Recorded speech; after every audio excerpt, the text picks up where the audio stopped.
Tonight on the Black Channel.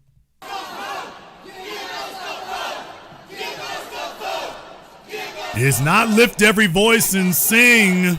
It's lift every voice and swing out in California. The Black Channel is live.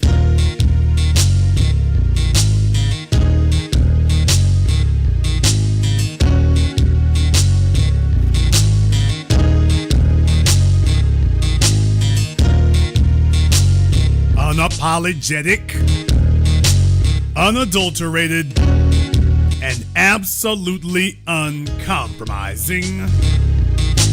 Greetings, brothers and sisters from around the world, and welcome back to the home, the haven, the stronghold, and the everlasting superfortress of intelligent black thought.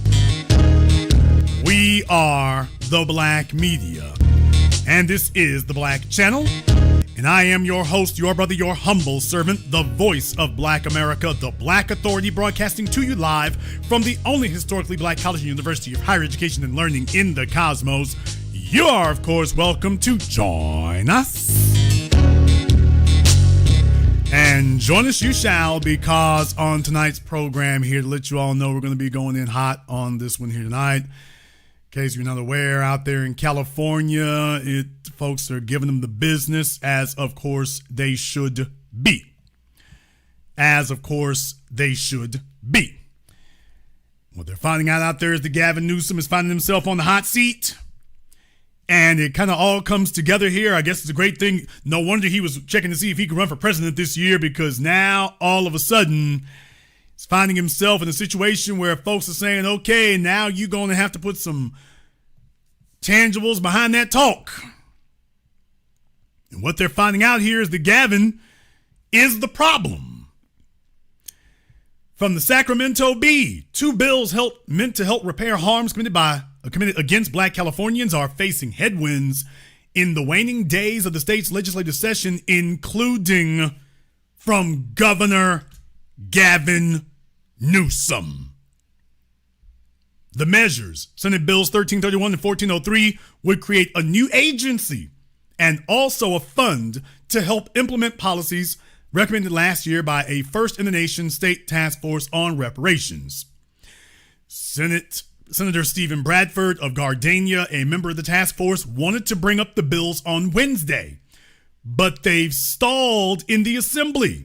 And sources with knowledge of their status said the governor's office has financial concerns that could affect whether or not Newsom signs them. Financial concerns. Financial concerns. Bigger than 0 down payment mortgages for illegal aliens? What? Bigger financial concerns. So now all of a sudden you count pennies.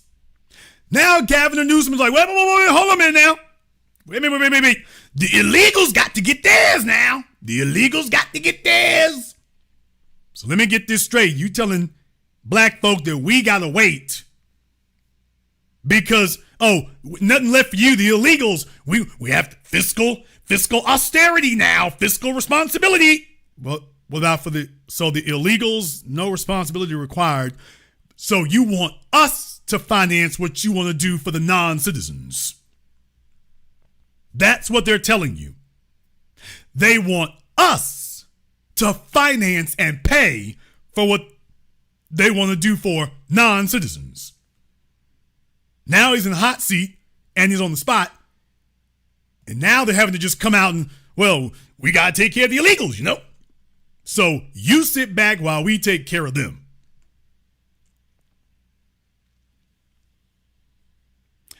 The Newsom administration proposed changes to Senate Bill 1403, which would create the California American Freedmen's Affairs Agency.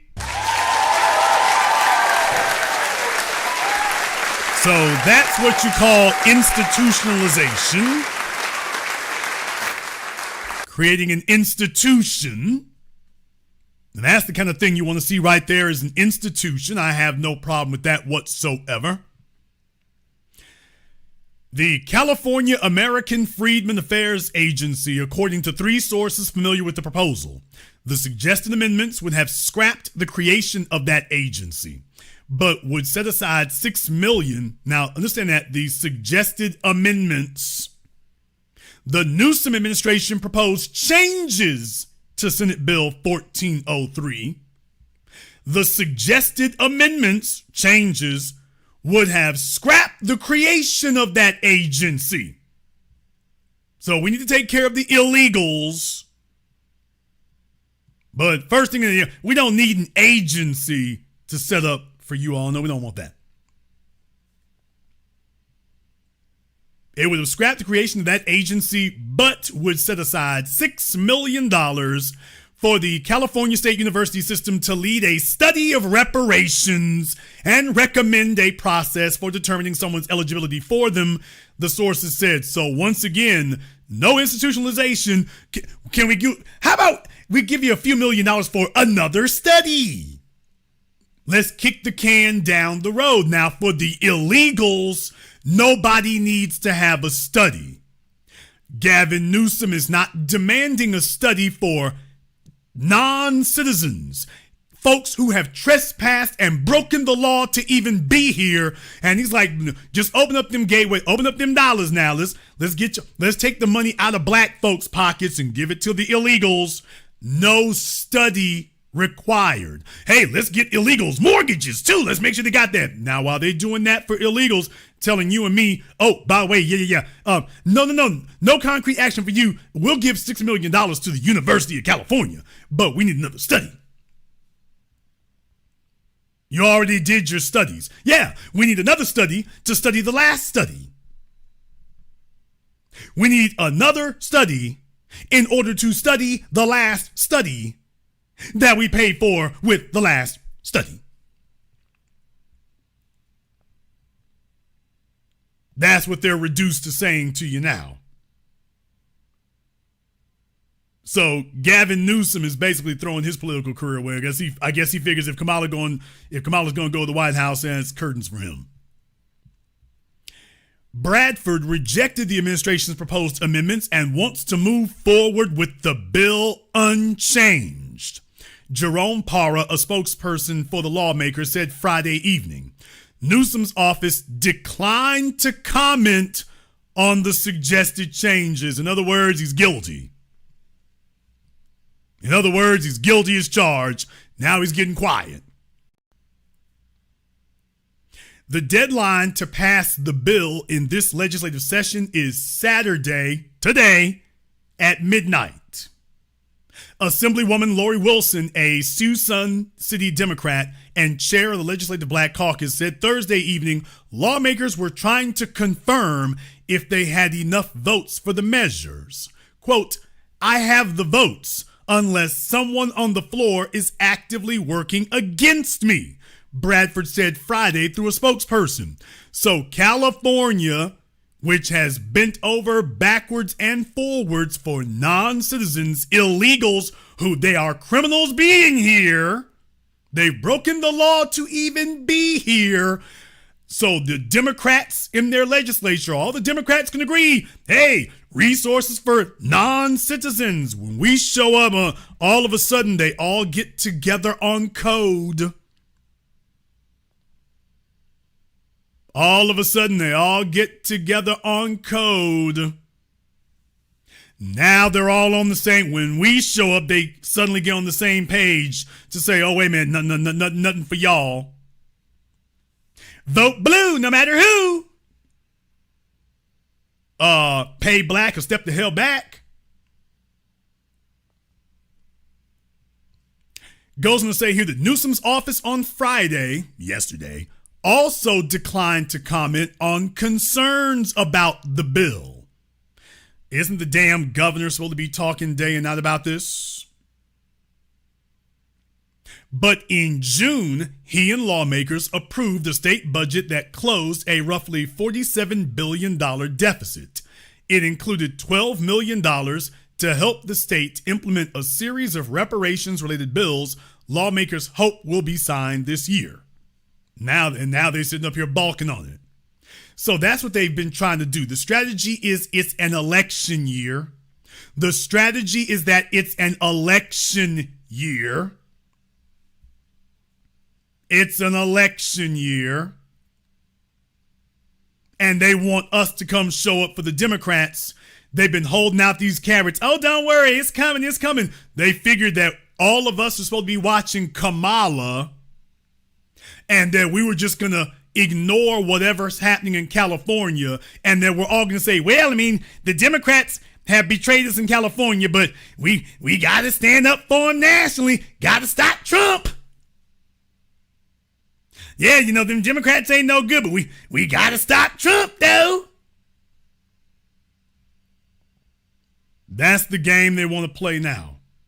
Got to stop Trump. Oh, well, if Gavin Newsom stabs us in the back and undermined us and giving everything to illegals, well, you know, I mean, that's kind of messed up, but we got to deal with that later. We got to stop Trump. You realize how many candy-coated flavors of dumbass you got to be to go for that?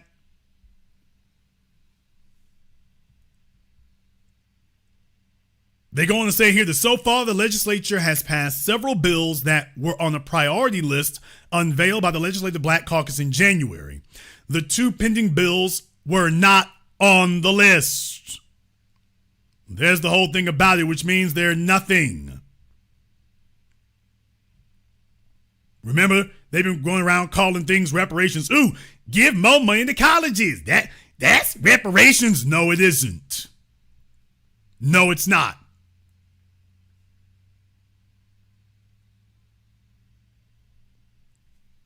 The two pending bills that we're talking about right now, those are the ones that are not on the list of the bull jive talking about college tuition. That's reparations. No, it's not. These two things we're talking about here, especially setting up a Freedmen's Bureau, oh, that's what we're talking about. All of a sudden, now those are the ones that can't get through. You know, free backpacks, that's free lunches, that's reparations. They saw that we ain't going for that, so they said, oh, well, you know, we'll pass those. Okay, this Freedmen's Bureau over here, I don't know about that. So recognize when the Democrats have to stop pretending that they're with black folk and stop pretending they're supporting black folk. And it's like, oh, y'all act like, y'all look just like Republicans now. You talking about stop Trump. You look like Trump now. The two pending bills were not on the list. The group's recommendations also did not include cash payments to descendants of enslaved people. Now, here's my thing about that. You set up an agency, that's a big step in the right direction. The agency and Criterion, we're going to get the money. We're going to get the money because there's nothing that the agency can do except hand out checks, which is why they want to stop it. If you do set up an agency, the only thing the agency can do is hand out checks. That's all it can do. All you can do is fund it, and all the agency can do is hand out checks. That can be the infrastructure is already in place. At that point right now, just get the money moving. That's why now you know you found the issue. Hey, they don't even want to move on that one. Well, what's your problem with this one? We didn't say cut the check just yet. Yeah, but that's what you want that agency for, because that's all they can do is cut a check. Now you see what they're pushing back on. Now they're pushing back on it. They would not be pushing back on that if it was irrelevant. They would throw it in with everything else. All of a sudden, yeah, we don't need no agency for that. Next thing you know, you'd be hounding us for checks all the time. It's like, yeah, as a matter of fact, that's right. Quote, there are cost pressures related to those bills, Wilson said about the pending measures, as well as, quote, our entire reparations package, and that's why we have been really thoughtful about what we have to put forward strategically as a priority. These illegals getting all kinds of cash payments and benefits, that's a drag on the damn budget. Turn that spigot off for them, take it, pull it over here to the side, over here and put it in our bucket. There's where the money is. There are no financial pressures. There's no cost pressures. Take the money from the non-citizens who aren't supposed to be here, and that will relieve the pressure. So they then gave money to illegals and talking about, see, we balanced the budget. Yeah, take it out of their bucket, throw it on over here. See, balance the budget. They need to be in Mexico and Haiti and Jamaica and Guatemala balancing their budgets where they came from. Not coming here and talking about, ooh, good thing you taking some money from the Negroes so you can balance the budget on their backs.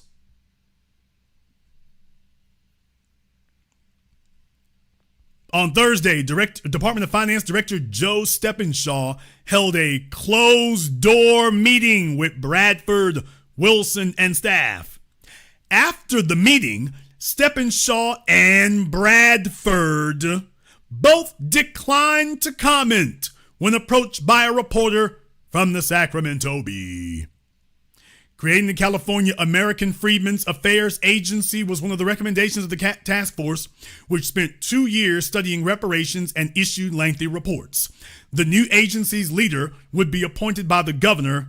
Not sure I like that one. Matter of fact, based on his behavior, I know I don't like it. And would be appointed by the governor, and it would include offices of legal affairs and genealogy, which would establish a process to help verify eligibility for reparations. Well, now you can see why they're balking on it. You're starting to talk about lineage, talking about genealogy, checking the paperwork. Let me see the documentation. They didn't say race, they said genealogy. Oh, not about race, about genealogy. The Department of Freedmen's Affairs. Oh, genealogy. Oh, lineage. Oh. And now all of a sudden they stonewalling you. Well, let's help the illegals first. They want to make sure they give them as much of a head start as possible and then tell you, okay, we ain't got nothing for y'all. The California Government Operations Agency estimated the agency would cost $3 to $5 million annually to run, which is a drop in the bucket. The illegals take it out of theirs and put it over here where it belongs. Lawmakers earlier this week passed a bill that will require the agency's legal office to investigate cases of people who they said they had property taken away from them as a result of the racially motivated use of eminent domain and help compensate people whose claims were validated. Let me repeat that again. Lawmakers earlier this week passed a bill that would require the agency's legal office to investigate cases of people who said they had property taken away from them as a result of the racially motivated use of eminent domain and help compensate people whose claims are validated.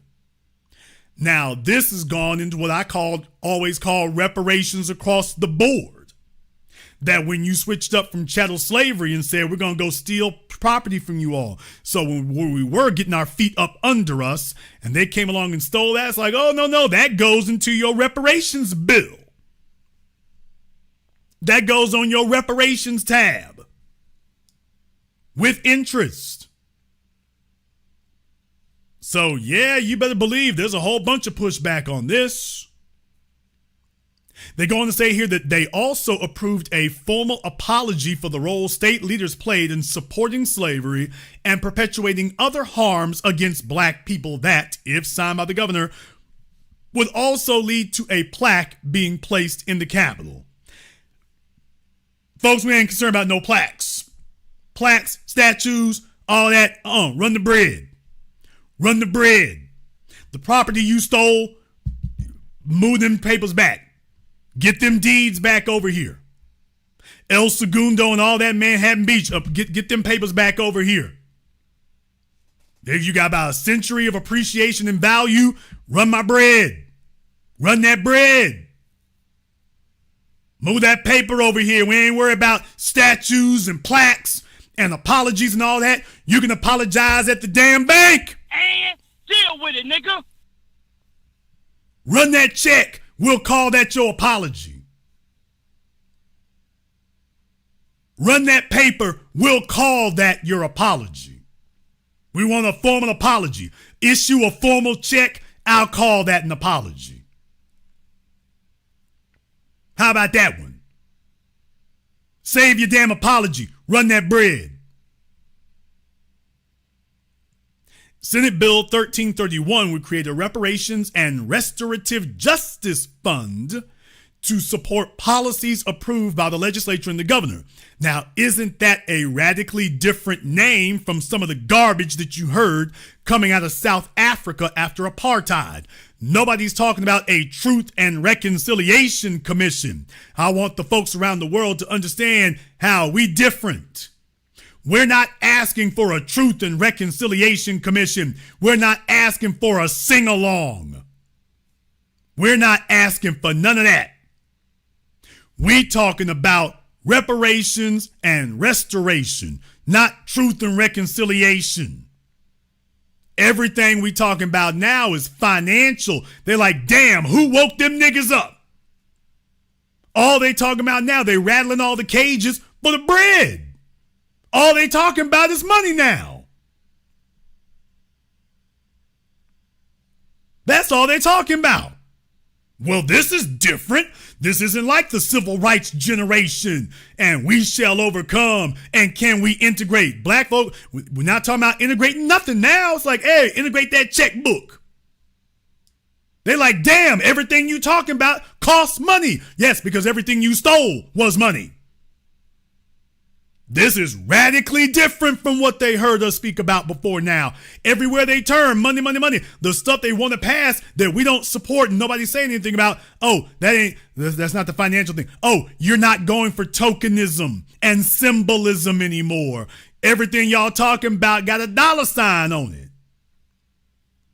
They noticed that part too. Did you get that? They noticed it. That's what the parts that cost the money, that's what they fighting about. Wait a minute now, you talking about moving money now. Hold on a second, my pocket's running kind of low. Yeah, it's running kind of low because you're giving everything to illegals. So yeah, once you change that over, pocket's going to be fat enough. Then pocket's going to be fat enough.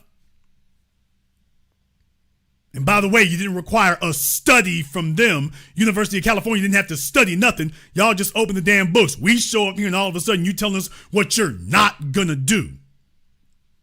Okay.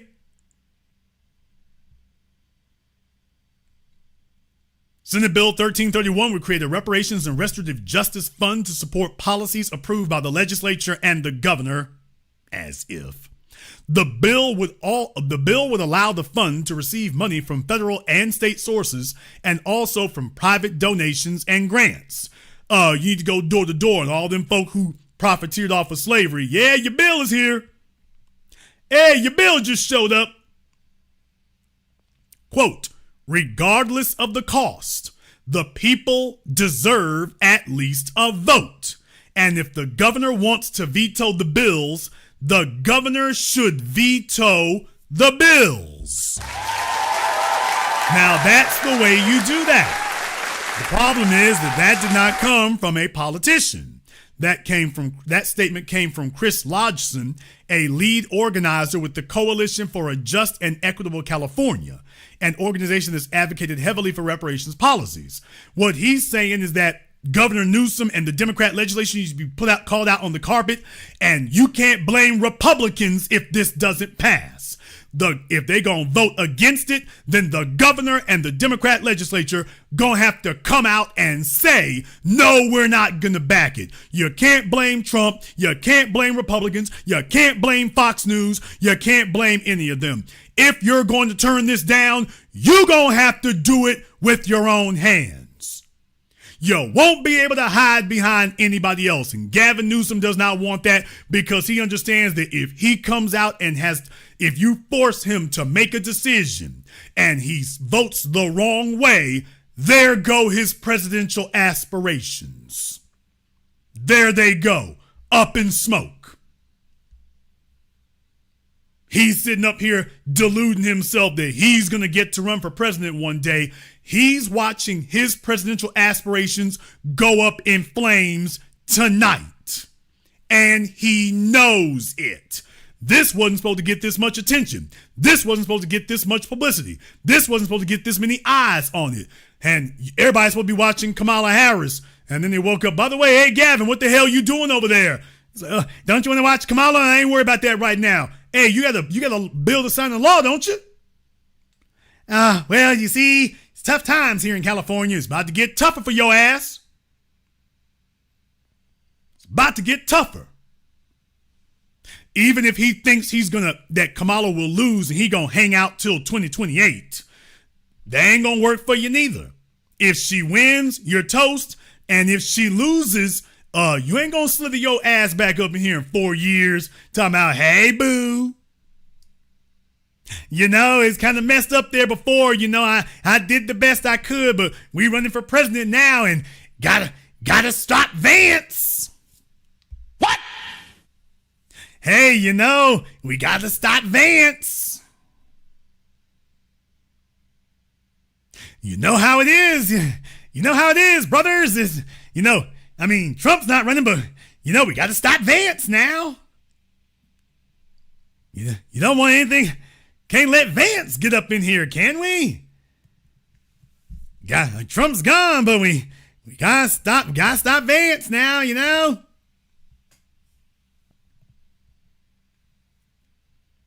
Chris Lodgson goes on to say here, it's not a question of do we have the votes or the money. It's do we have the will, the courage, and the power? And do we prioritize the descendants of people whose ancestors built this country and this state?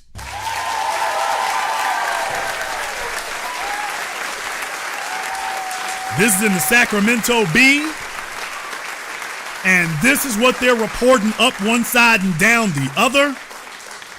You're not giving us the hope and change garbage. Nobody's sounding like Barack Obama. They talking like the Black Channel.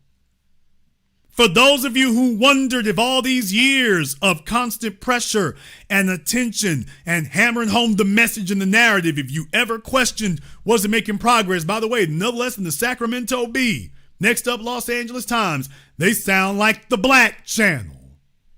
The folks they're talking to sound like us. The message has gotten through, and it has been very clearly articulated what it is. Jason, why is California such an important thing? Because in many ways, as goes California, so goes the rest of the country, especially when it talks about culture. You take a look at what happened with the legalization of marijuana, for example. That culture came out of California.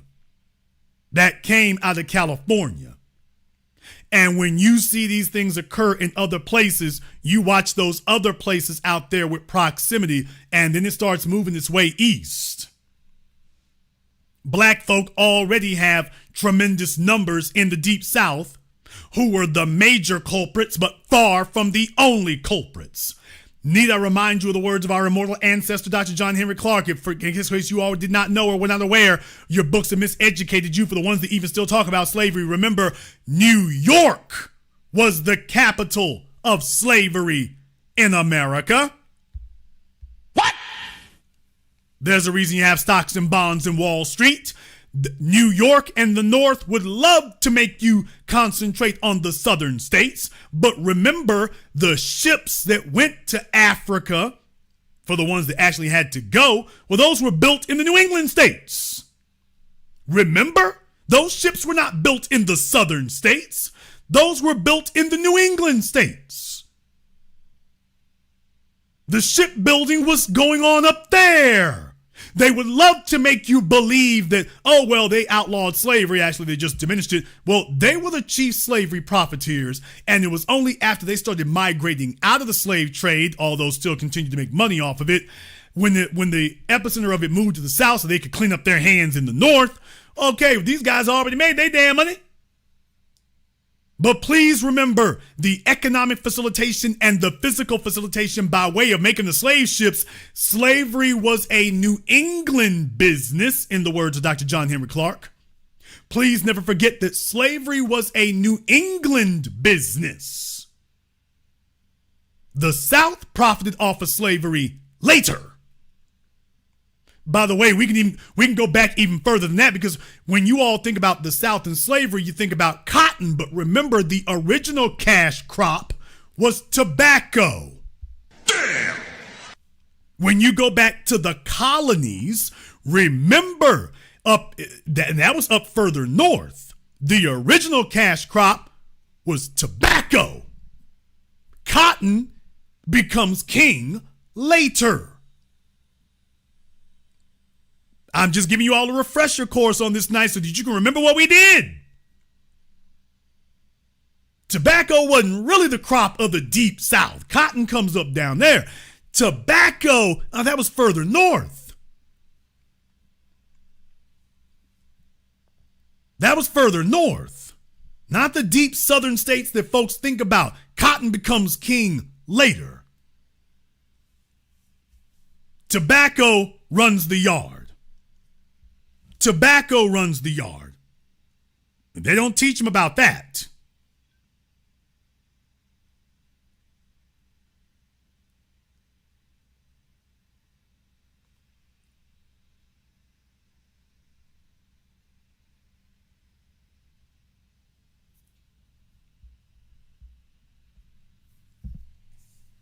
By the way, some of you might want to break out your maps.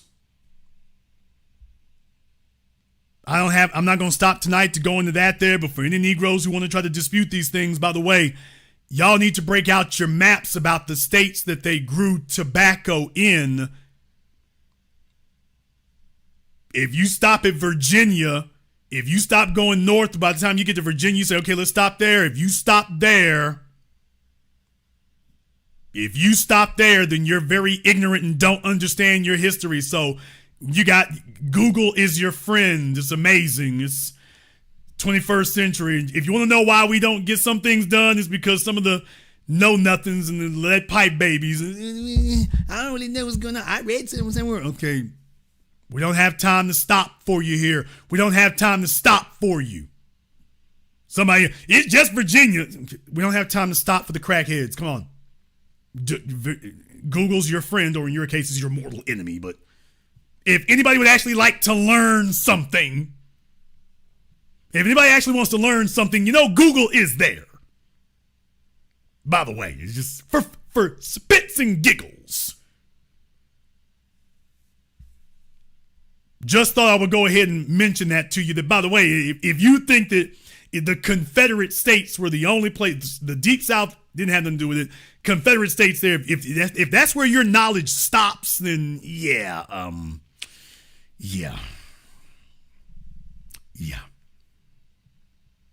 It goes on to say here that Lodgson had sat in the assembly gallery for days waiting for the bills to be voted on. Bradford is in his last days in the legislature due to term limits. Wilson said if his bills don't pass before the end of the session, it doesn't mean they're dead. If we don't get it across the finish line this year, trust me, you will see it again. They are not gone for good.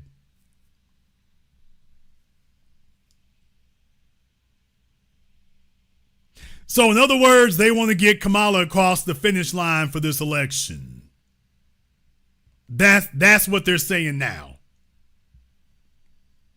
That's what they're saying now. They want to get Kamala across the finish line for this election. That's what they want to do. And we can go ahead and stall y'all and see if that works. We're not silly. We understand that. We're not silly. We get that. Y'all can see what they're doing. They're trying to stall us. Well, if it don't get through this year, we got next year. But in the meantime, remember, vote blue no matter who. Remember, come back now. Vote for us this here year, and then we's gonna come back and we'll get you caught up on the backside. We'll get you caught up on the backside. Vote for us this year, and then we'll catch you up next year, the year after that. Gotta stop Trump. I don't give a damn if Trump sets up MAGA headquarters in the middle of damn me Cesar Chavez Avenue. And deal with it, nigga. Run my bread. No reparations, no vote. We're not going to do this stalling garbage. Y'all got all kinds of benefits passing for illegals. just sail through. No dispute, no arguing about money, no arguing about budgets, no arguing about can we afford it. But them illegals, they don't even have any rights. They're not even supposed to be here. And every time you talk about them, it goes sailing through. We show up and all of a sudden, oh, it's a Titanic vote. Well, who in the hell got a problem with it? Well, Governor Newsom is not so sure we can afford it. So let me get this straight. He thinks we can afford the illegals. We can afford the illegals. We can do that. That's where we at today. So we can afford the illegals is what you're telling us. We got unlimited funds for the illegals. No problems there. You don't want to hear any excuses for the illegals. We're all right about that. They can get whatever they want.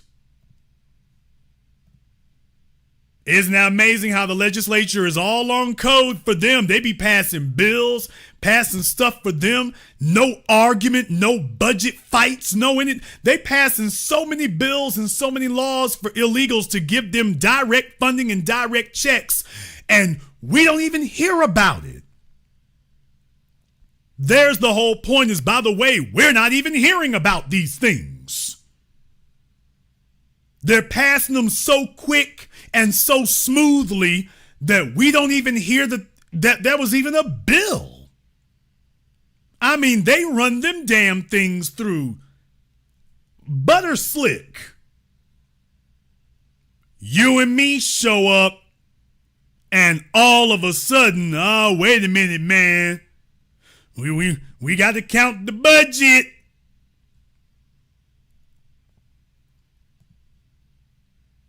Gonna take a minute here to show you all that folks are learning some things. Folks are learning some things. They're learning some things and we're seeing some things. Shout out here for Sir Major. Showing them there at the Capitol.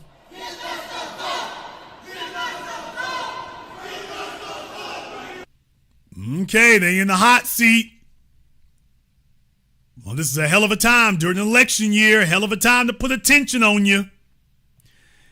Ashley Zavala, they're talking to some other folks out there. The speaker needs to bring the bills up now.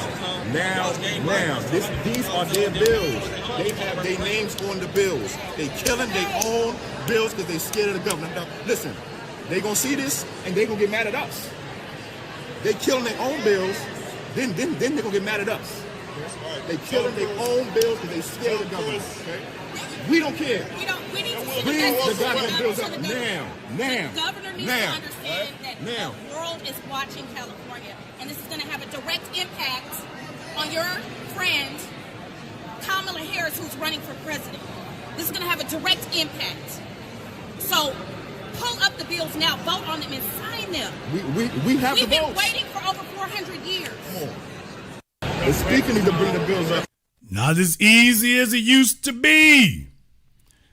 Not as easy as it used to be to go ahead and hide them things. It's not as easy as y'all used to have it.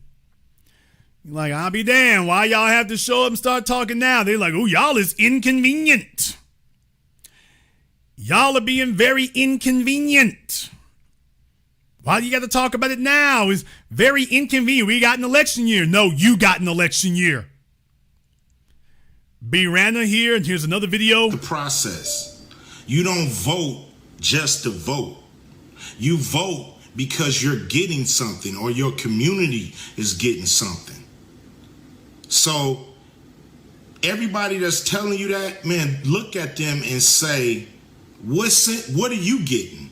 Because people that just want you to vote and not ask for nothing, people that's in power that want you to vote but don't want you to get anything or not asking for you to get anything economically, they suspect. Straight up. Because a lot of people been in place for a long time and we ain't got shit. that shit gonna end. That shit gonna end. We gonna get what we supposed to get. Period. And anybody asking you not to ask, I wouldn't listen to them. Because that's the process. Every community asks for what they want. And we gonna do the same goddamn thing. You got folks who are here illegally getting something. What, they don't even have a right to ask for nothing. Who are you? And the legislature, we got to make sure they took care of. Can't you see you in the damn trick bag? Let me go ahead and back up here for a moment because I do want to address what Cube said there. I think that's prescient. I think it's prescient. I need to deal with a couple of things. Everybody that's telling you that, man, look at them and say, just to vote. You vote because you're getting something or your community is getting something.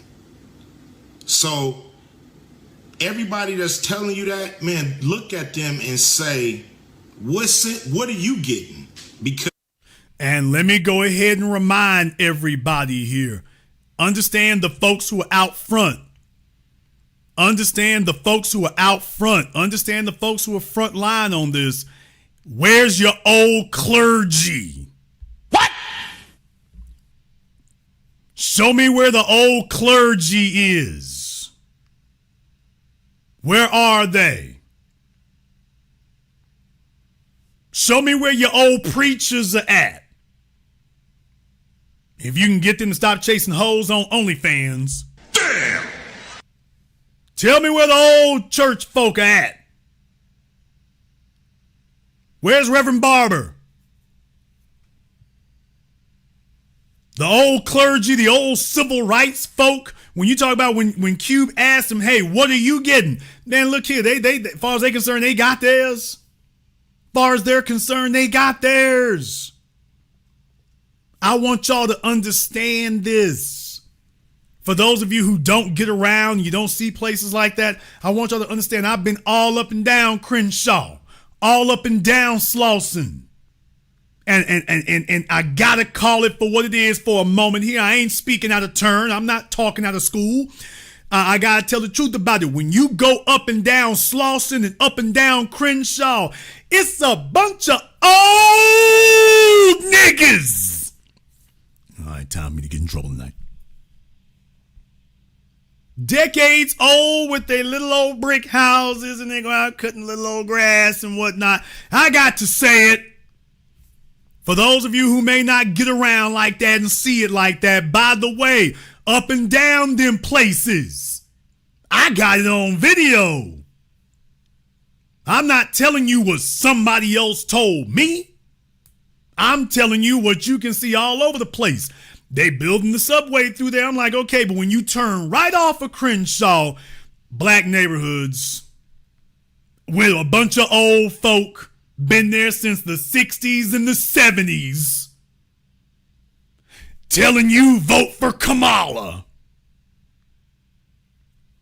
Let's just keep it real. They sitting there telling you and me, y'all young folk making all that damn noise and all that damn ragged, to pull your damn pants up right here and vote for Kamala. We need to stop Trump.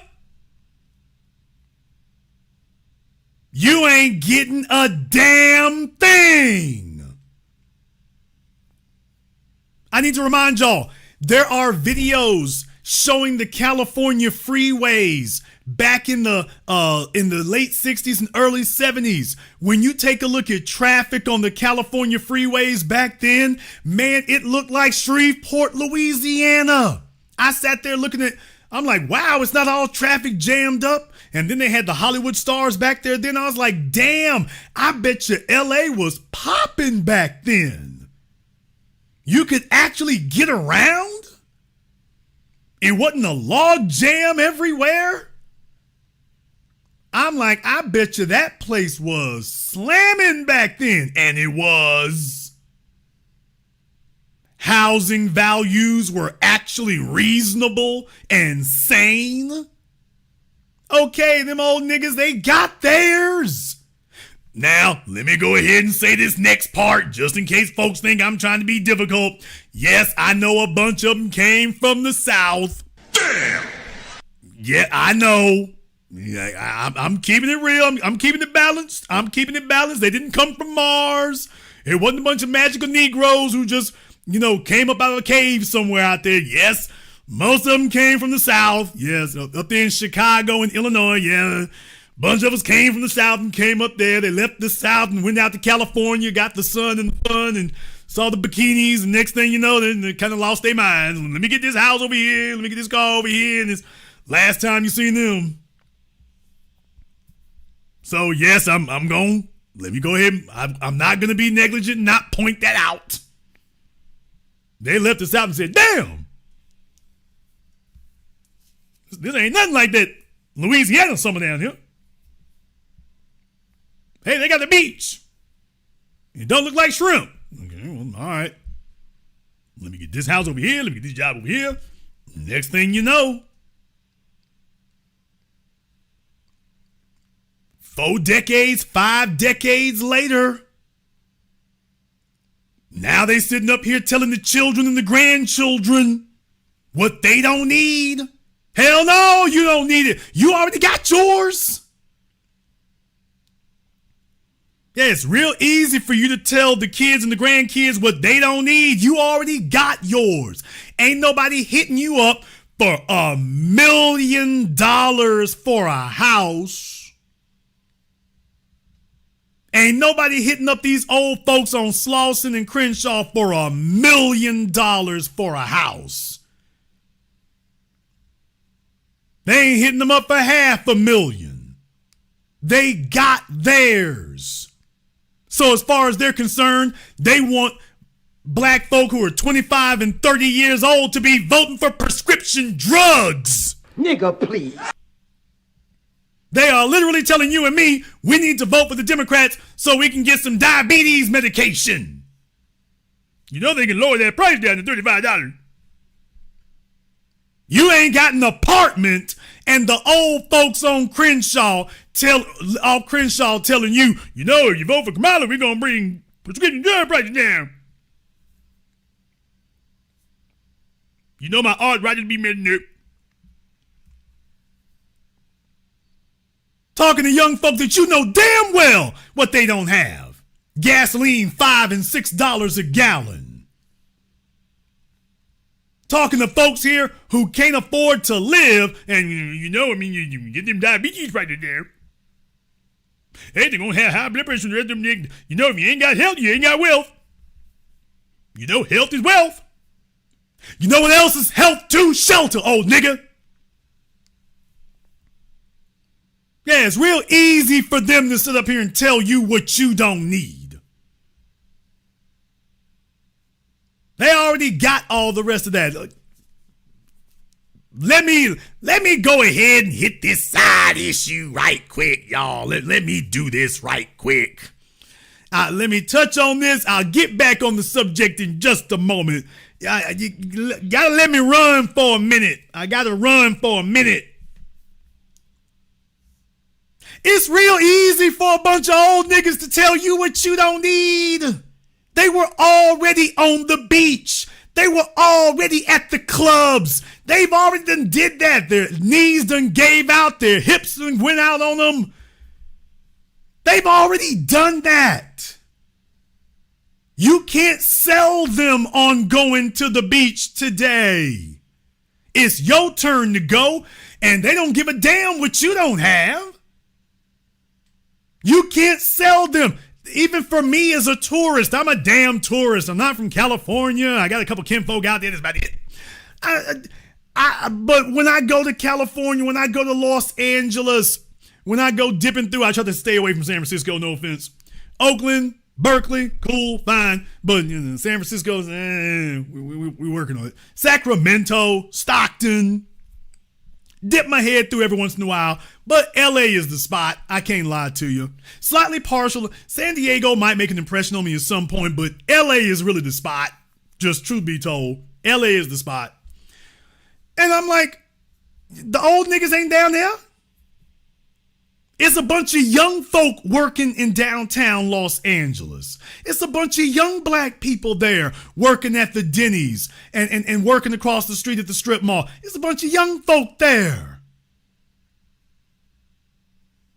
That's what we're seeing. You're not going to sell the old people on going downtown. All the things that give you quality of life living in Los Angeles, living in San Diego, living in Sacramento, living in the Bay, living in Long Beach. Them old folk ain't trying to hear that. They're here to tell you what you need to do without. Why didn't you chase all them young gals down there with them bikinis on the beach room? There'll always be some old nigga with some aquarium boots telling you what you don't need to be doing. Because they done already did it. They already had their Soul Train era. And then telling you what you don't have to have. And they'll sit up here and complain about how much things cost. Yeah, that show was a shame right there. It's a shame. Okay, but they ain't doing nothing about it. Now it's time to do something. So I just want y'all to understand, for those of you who are younger, you know, and you don't have to take the arthritis medication just yet. I want y'all to understand, these old folk, they'll tell you and me that we don't need to be stomping for reparations, but they old asses will be sitting up here demanding a congressional bill for go-kart buggies for themselves at Walmart. Auntie, chill. Hell yeah, I'm going off. Hell yeah, I'm going off, man. You ain't got an apartment to afford, but they got the damn motorized shopping carts, plenty of them. You can't afford a car payment, but there's plenty of motorized shopping carts when you get to Target. While they telling you what you don't need.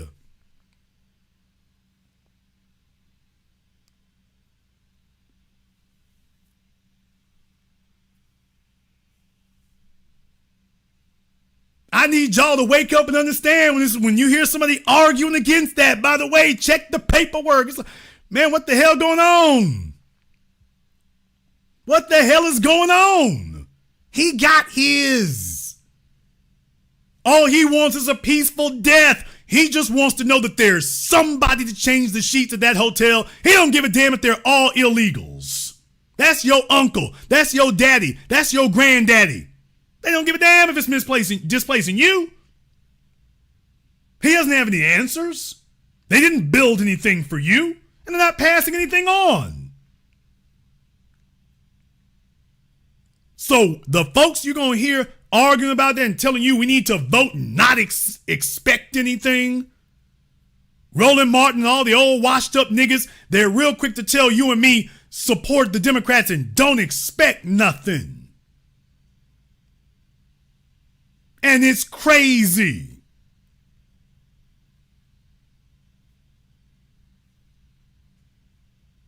This is what the hell we get. Don't let people sit up here and pull the wool over your eyes and hoodwink you. Telling you and me to vote and don't expect anything. Well, we got to stop Trump. No, nigga, I got to stop you.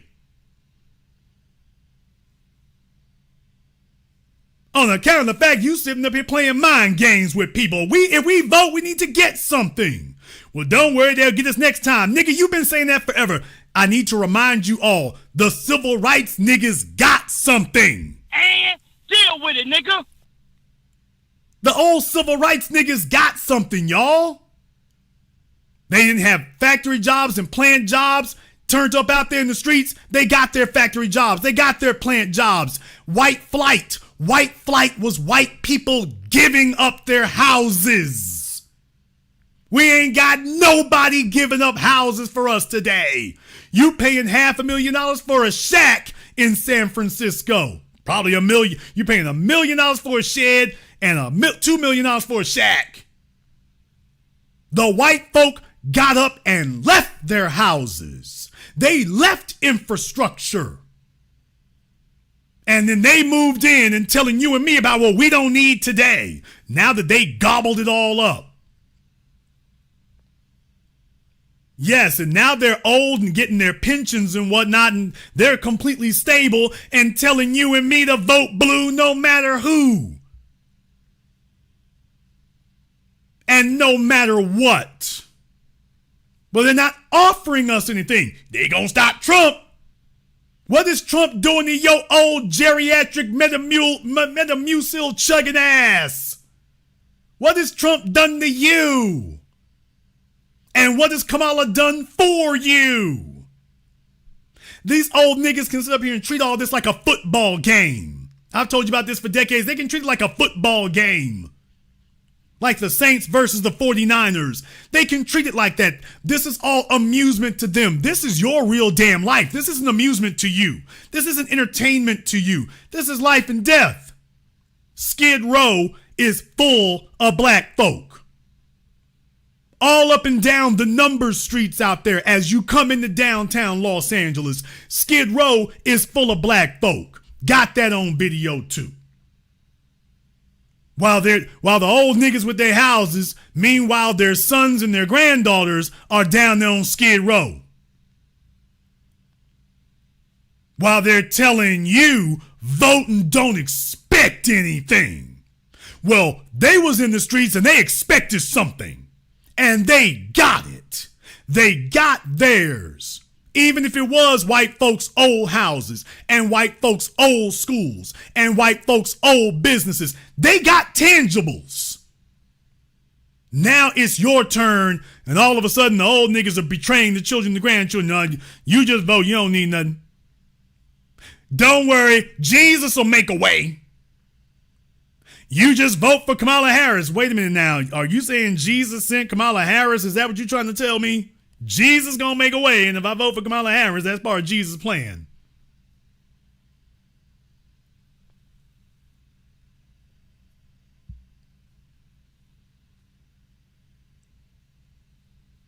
Don't let folk pull the damn wool over your eyes. This generation is bucking up because we're not going for that anymore. And I want you to know who it is who's saying it. If it is somebody who's not a baby boomer, they're the bought and paid for little niggas. The Simone Sanders and the Bakari Sellers. They've been paid a few dollars. They don't have any problem yanking the rug out from up under the rest of us. They want you to keep it going so they can keep their privileged position. We already covered that with Steve Harvey. Steve Harvey and Daryl, D.L. Hughley and the rest of them. Hey, fellas, get your money, but I'm not going to sit up here and pretend it's something that it ain't. Y'all niggas is bought and paid for. Steve Harvey sitting next to Kamala Harris is career enhancement for him. Oh yeah, by the way, one more damn thing, Steve. Wasn't you sitting next to Donald Trump when he got in office? What? Talk about a political whore. Wasn't Steve Harvey down there at Trump Plaza when Trump got elected? Awkward.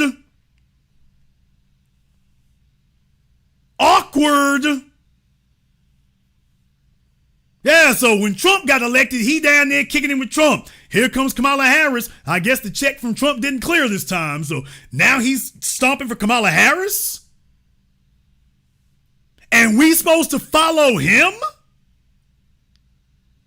No, Roland Martin's not going to remind you about any of this. Puts it in a whole different light now, doesn't it, when I remind you, hey, wasn't Steve Harvey, even though black folk were condemning him across the board, he was sitting down there at Trump Plaza talking about how great Trump was and how he was getting things done and negotiating for black folk and this, that, and the other, remember?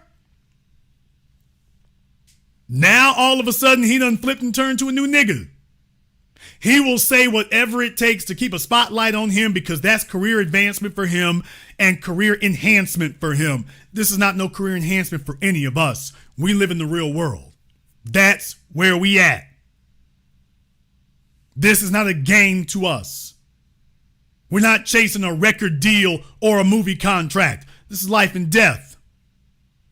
So the folk telling you all, well, we don't need to vote and not expect anything, just remember, those are folks who already got theirs. But they want you to vote for what's in their best interest, not what's in yours. They want you to vote so they can keep cruising, because Kamala's not offering anything revolutionary. Hell, she isn't even offering anything substantive. We don't need to give $50 billion to the HBCUs so they can sit up here and have their fraternity sorority freak-offs. Damn! Because that's all they gonna do with it.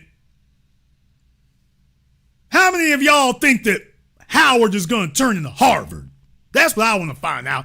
How many of y'all think that if the government did give Howard $5 billion, that you're going to walk around there in 3 years and Howard is suddenly going to be Harvard? I want to know who really believes that. I want to know who really thinks that that school is going to do that. I want to see who's going to stand up and say that.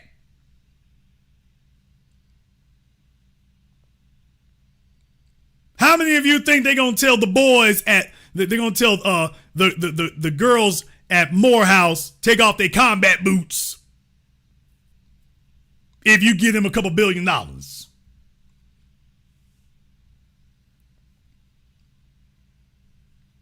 You tell me that you really believe that that's going to happen. Jason, see, you standing in the way of greatness. They could actually get things together right there. They're on the way to getting that done. Just keep on voting. If Howard and Morehouse and any of the rest of these damn HBCUs were worth a damn, we would have a literal battalion of civil rights attorneys from sea to shining sea. You couldn't get nothing done to us. You couldn't violate our damn rights. We would have the ADL, the ACLU, we'd have all of them beat. You wouldn't be able to violate our rights. You can't violate a Jewish person's rights in America.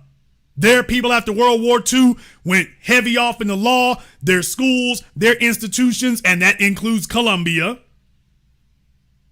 We'll not forget, Mr. Bollinger, you said that Columbia was a center of Jewish excellence. I'm like, okay, fine by me. I see what Columbia gave you. We need some of that action. We need some of that action.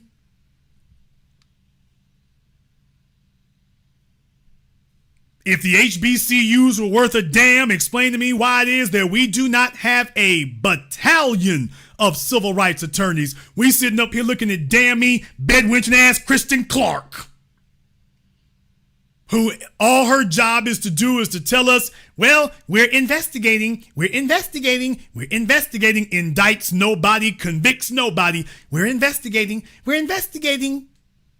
That's her job. Designated legal bedwench to sit up here and tell us we're investigating.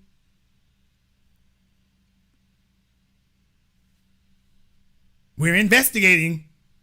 With that damn cue ball forehead she got sitting up there next to Merrick Garland. But they ain't indicting and they're not moving mountains for us either there. I don't want to hear about no damn investigation. Investigations, committees, commissions. That's all the hell we see.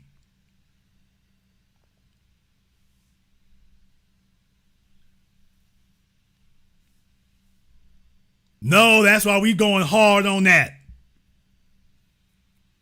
Matter of fact, I'm going to go ahead and open up the Zoom. I want California to go ahead and sound off tonight. We're going to open up the Zoom so y'all can go ahead and call me up on it. We're going to go ahead and open up the Zoom. Y'all can go ahead and call me up on it. In the meantime here, I want to thank everyone who has contributed to support tonight's program. On PayPal, Super Chat, Venmo. Thank you very much for your support. We appreciate that. Dwayne McFadden, Logic Before Emotion, my man Jafar. Thank you very much for your support, brother. We appreciate that as well. Abigail, thank you very much. Mark B and everyone else here. All of you there in the Super Chat, thank you for that as well. Jocelyn Street's a new member. John Gilroy gave out some memberships tonight. Thank you very much for that. We're going to go ahead and take a very brief non-commercial break. When we come back, I'm going to go ahead and open up the Zoom so we can go ahead and talk about this. We're going to talk about reparations. I'm also going to get off into a little bit of black identity. I got to go ahead and talk about that with Kamala here real quick. We're going to do that as well. This is the Black Channel. Are you looking for real financial advice? Thornton Financial is here to help. Certified financial planner Jason Thornton specializes in tax and wealth planning. Are you living paycheck to paycheck with no retirement plan? Do you need help with the IRS? Book your free consultation with Thornton Financial today. Budgeting, savings, debt management, and retirement. Even tax debt settlements. Get the advice you need to live your best life. Book your free consultation appointment today. Go to www.thornton-financial.com. Hi, I'm Mr. B, and I welcome you to visit my website, mrbtheteacher.com. Explore our site for my latest book, my blog, and podcast that are packed with insightful articles, tips, and strategies to help students navigate the educational journey. Need more help? Check out my education consulting and tutoring services for engaging lessons, downloadable resources, and personalized learning plans. Please join us at mrbtheteacher.com today. Thank you all for listening.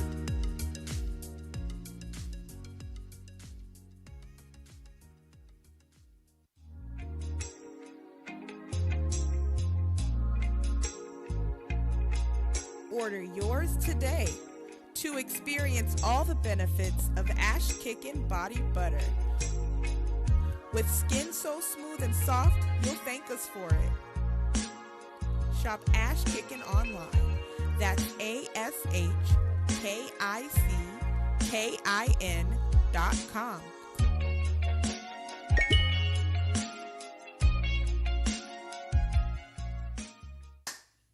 Hi, this is Brenda Starr, creator of Poetry with a Purpose and author of the book Pressed But Not Crushed.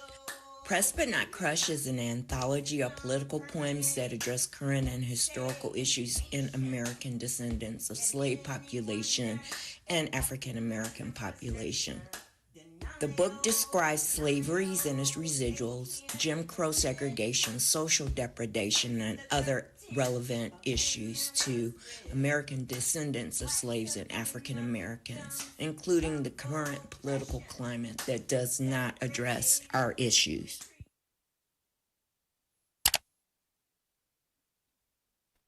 This is the Black Channel. I am your host, your brother, your humble servant, the Black Authority. Very glad to be with you all here this evening. You want to know what else California gave us? You want to know what else California has given us? California has given us Kamala Harris, the gift that keeps on taking. Kamala Harris finally came out of hiding. She did a recorded interview with CNN, about 16 minutes. That's all she gave. This woman is scared to death to start talking because the more she talks, the worse it gets. So she is basically in the witness protection program. And from here, I want you to hear what she had to say. Folks are talking about this and should be. Shades of maximum cringe from Roland Martin, if it can be believed. I want to ask you about your opponent, Donald Trump. Okay. I was a little bit surprised. People might be surprised to hear that you have never interacted with him, met him face to face. She hasn't interacted with or met most people. That's going to change soon. But what I want to ask you about is what he said last month. He suggested that you happened to turn black recently for political purposes, questioning a core part of your identity. Yeah. Any Same old tired playbook. Next question, please. That's it? That's it. And they let her go with that. Next question, please. You're a presidential candidate. You don't get to tell the reporters next question. They said the next question. Oh, okay, fine. What the hell? Folks, y'all know this is off code as hell. You don't let somebody sit up here and question your blackness and your identity and just, oh well, just same old thing. You supposed to come out stomping. Okay, but you know what they told her? They told her, don't talk about the black thing. Don't talk about the black thing. Don't emphasize your black there because you don't have a bunch of black support, but don't talk about the black thing. So much for Ski Wee and Howard and we black folk. So much for that. If you questioned J.D. Vance's whiteness, what would he say? Damn! If you question Trump's whiteness, what would he say? What? She gets asked about that and she does the Roland Martin. All of a sudden, she does not want to concede to that. She gets asked about blackness. Oh, well, same old thing. Okay, we heard that. But by the way, what is your response to somebody saying you just turned black? What's your response to that? Oh, well, you know, oh, shucks, leave it to Beav. Who the hell is she representing? I bet you if they had said that she just turned Asian, I bet you she'd push back on that. Y'all know damn well now, if they said you just turned Asian, she'd be giving you pushback on that. She'd let you know she's 10 toes down. She would let you know, oh, I'm absolutely, ain't no questioning that. She would go all over her biography if they said something like that.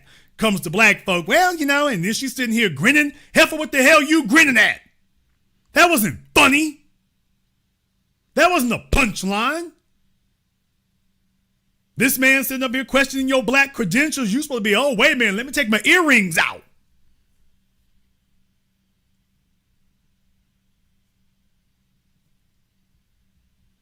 She's supposed to be like, wait a minute, let me put the Vaseline on my face and take my earrings off right quick.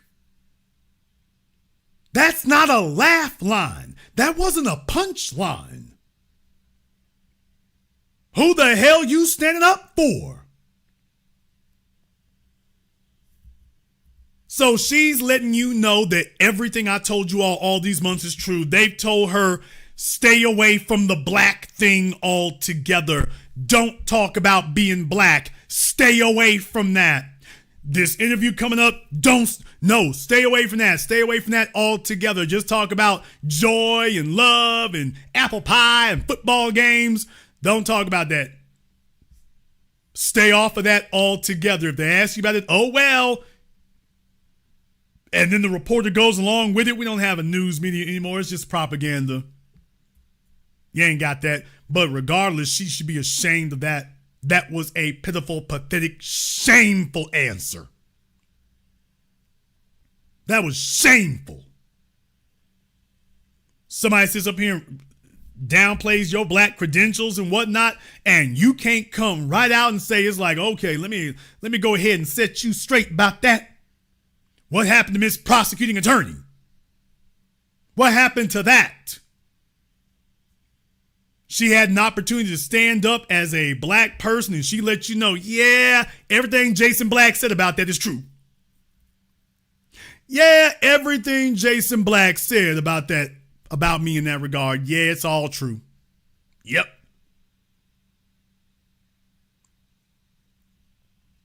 She didn't even circumvent the question. She just refused to answer it. It's just, well, yeah, same old stuff. Next question. What the hell kind of president is that? What the hell kind of president that's supposed to be? As if you didn't know that was coming. I've told y'all from the beginning, that's what the hell. If you tell her that she's fake on abortion, would she say, oh, well, same old tactics? Would she say that?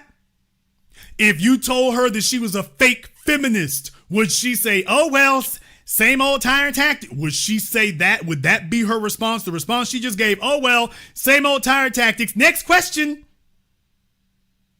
Would she say that if you said she was a fake abortionist, a fake feminist, a fake immigrant? Would that be her response if you said that? Oh, well, next question. That's not what she would say.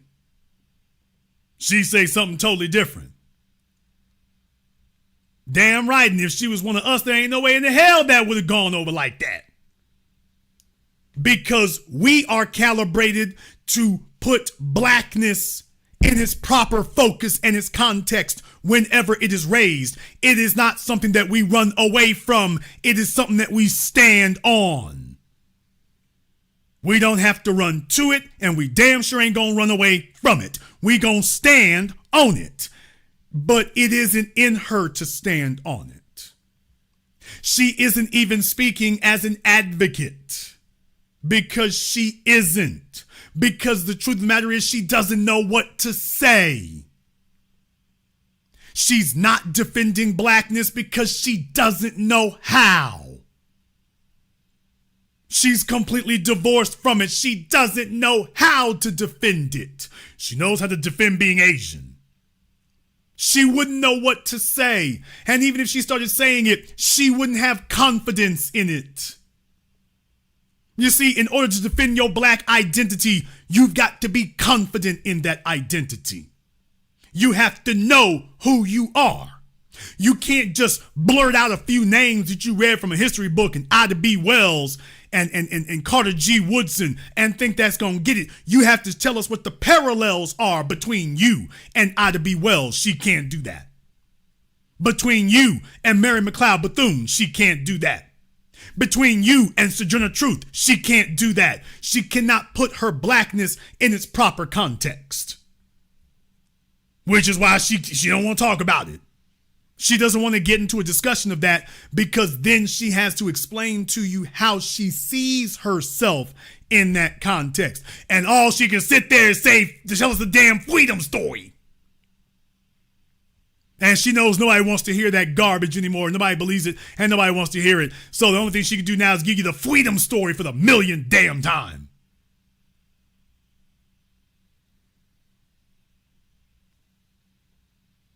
So the reason why when those questions come up, she can't answer it. If you try it, they've told her, baby, you are a dripping, oozing, stupid ass mess. If they ask you about that, the best we can come up with is just sidestep the question. Just ignore it and move on. Because if you start talking, all the black folk are going to start cringing. You can't be a spokesperson for blackness. Notice I didn't say for her own. You can't be a spokesperson for black, period. Tell them ask you about abortion. Ask about that. See if that'll work. However, you might disagree. Therefore, the link for the Zoom is open. Is pinned at the top of the chat. So wherever you are around the world, that'll be open for you here. I'm not going to put you up on camera necessarily, but do make sure you have your camera and your microphone turned on just so we can make sure we don't have any trolling issues. So if you are on Zoom, do make sure you have your camera and your microphone turned on. I won't put you on camera there, but I just want to make sure we don't have any trolling issues in that regard. So that's definitely something invited for you there as well. So if you all want to weigh in on this, we're talking about California and reparations tonight. We're talking about black identity. We're talking about a few things here. It's put in this proper context. It's going down in California. The legislature wraps up here tonight, here at midnight. Governor Newsom is on the hot seat. They are throwing out millions of dollars to illegals and sitting up here balking at us and talking about they're not sure what they want to do about the freedmens and, oh, do we want to institutionalize this? And Governor Newsom's got to be hella upset right now because he understands it's not working for him and he wants somebody to hide behind, but that's not working out for him either. You don't have folk running interference, so that's not going to go very, very well. So he's doing his best to try to get the legislature behind him. But we're holding a court here tonight as the new black media. I got Tyler on Zoom. Tyler, you have 5 seconds to have your camera turned on for me here. Otherwise, I'm just going to assume you're trolling or something. Okay, Tyler, what's on your mind? Make sure you have your microphone turned on, Tyler. Oh, I think Tyler is caught with this newfangled technology. All right, y'all, why does Tyler look like DJ Academics at 60 years old? Okay, y'all, he is putting his ear up to the telephone here. I didn't know what was going on at first. My bad. I'm Okay, try one more time, Tyler. All right. Yes, sir. Yes, sir. This is PG out of Los Angeles. I just wanted to add in tonight. Some great work. The money supply America uses today was created and generated by the labor and the exploitation of African Americans. It's not some little small thing. This is something they still use the money supply today to carry out international and domestic commerce. What they owe us is huge. It's not that our labor went up into the ether and that time somehow degraded. We contributed to this economy is enduring. And that's why the debt has not gone away. It's not that we made the money and they spent it and expressed it off. Get that and use that to build the world's largest money supply, to build the world's most powerful army. So when you're out there looking at the wealth that's out there in this country, that's your wealth. You're looking at your wealth, and it's time for it to come back to our community. Thank you very much for giving us a call. We appreciate that. Well said. Can't add nothing to it. Can't take nothing from it. Let me go ahead and see if I can get Myra here on Zoom. And if y'all want to talk, you can go ahead and just click the link. All right, Myra, we got you here on Zoom. What's on your mind? All right, I'm just going to... Okay, turn off your speakers for YouTube, ma'am. Turn off your speakers for YouTube. Let's. Okay. Yeah, if you got YouTube on, just go ahead and turn it off. All you need is Zoom. You muted yourself, baby. How about now? Am I okay All now? right, there you go. Okay, I hope she turned the good. speakers off. I want to say to all my brothers and sisters... I hope she turned the speakers. No, she didn't. She still got her speakers on, ma'am. Turn off the YouTube player. Okay, I'm trying to do that right now. Let me see. You can just click out of it. You don't need it. Okay, I'm trying to do that right now. Let me see. You can just click this newfangled technology. I know. I'm not in the modern world. What? That's okay, baby. You look like Cicely Tyson's sister, so... You muted yourself again, ma'am. Okay, is that better? Okay, you still got me playing over there. I'm going to see if I can get somebody out there to help you. Where are you calling me from? I'm calling from Mesa, Arizona. Okay, she's from Mesa, Arizona. What's on your mind? Well, I just want to say there's not going to be any reparations, so don't get your hopes up. They're giving the money to the migrants. They're replacing you. All the money saved for reparations is just smoke and mirrors. There is no reparations. You've been replaced. And Black people need to stand up and say, enough of this mess. We know you're lying. We know you're giving away the money. You know you are making us less than second-class slaves. What you're trying to do to us, we're wise to it. Make us less than second-class slaves. What you're trying All right, thank you very much for giving us a call here. Boy, this newfangled technology, folks. If you call in, turn off your YouTube players. If you still got it on, it's going to start the feedback loop there. So, all right, Cicely Tyson's sister called in. Let me go ahead and get Michael. Let me see about getting Michael up here on Zoom. All right, Michael is hooking up his audio for us here. There you go. All right, Michael, what's on your mind, brother? Well, I don't know, Jason. It's just that, like the last caller said, they're not even considering a Black agenda. I watched the news, and the Black agenda being reparations, ending qualified immunity, and an anti-hate crimes bill, and they're just not even addressing any of that. And that's really sad. I think that really, Palestinians are more in the streets for their cause than we are. I don't really know if being in the streets like that would really help, but it's just that politicians, they're ignoring it. And I guess, like you said, the only thing that's going to make them pay attention to it is when they start losing several consecutive elections in a row. Right. Well, let me go ahead and address that right quick. It's not so much that they're ignoring it, although in a roundabout way you can say that. They're not ignoring it. They're hoping that they've thrown out enough tokens, and they're right now, far as they're concerned, they don't have to hold out for 5 years. They're just going to hold out for 2 more months. And if they can stall around and bull jive around for 2 months, then they figure they've given themselves 4 more years. They haven't ignored the issue. What they're trying to do is throw out some tokens and try to throw out some symbolic gestures and hope that will buy them some more time. The very fact that they're sitting up here stalling shows you, they understand what it is. Now, to the other part of what you said, no, that's not going to change what they do. What they want to see is if we're going to do something about it. Doing something for us is not taking to the streets like the Palestinians about, Gaza or whatever. For us, doing something about it is literally as simple as sitting still. They need Michigan. You don't win Michigan without Detroit. Without Detroit, without Dearborn, without black folk, you don't get Michigan.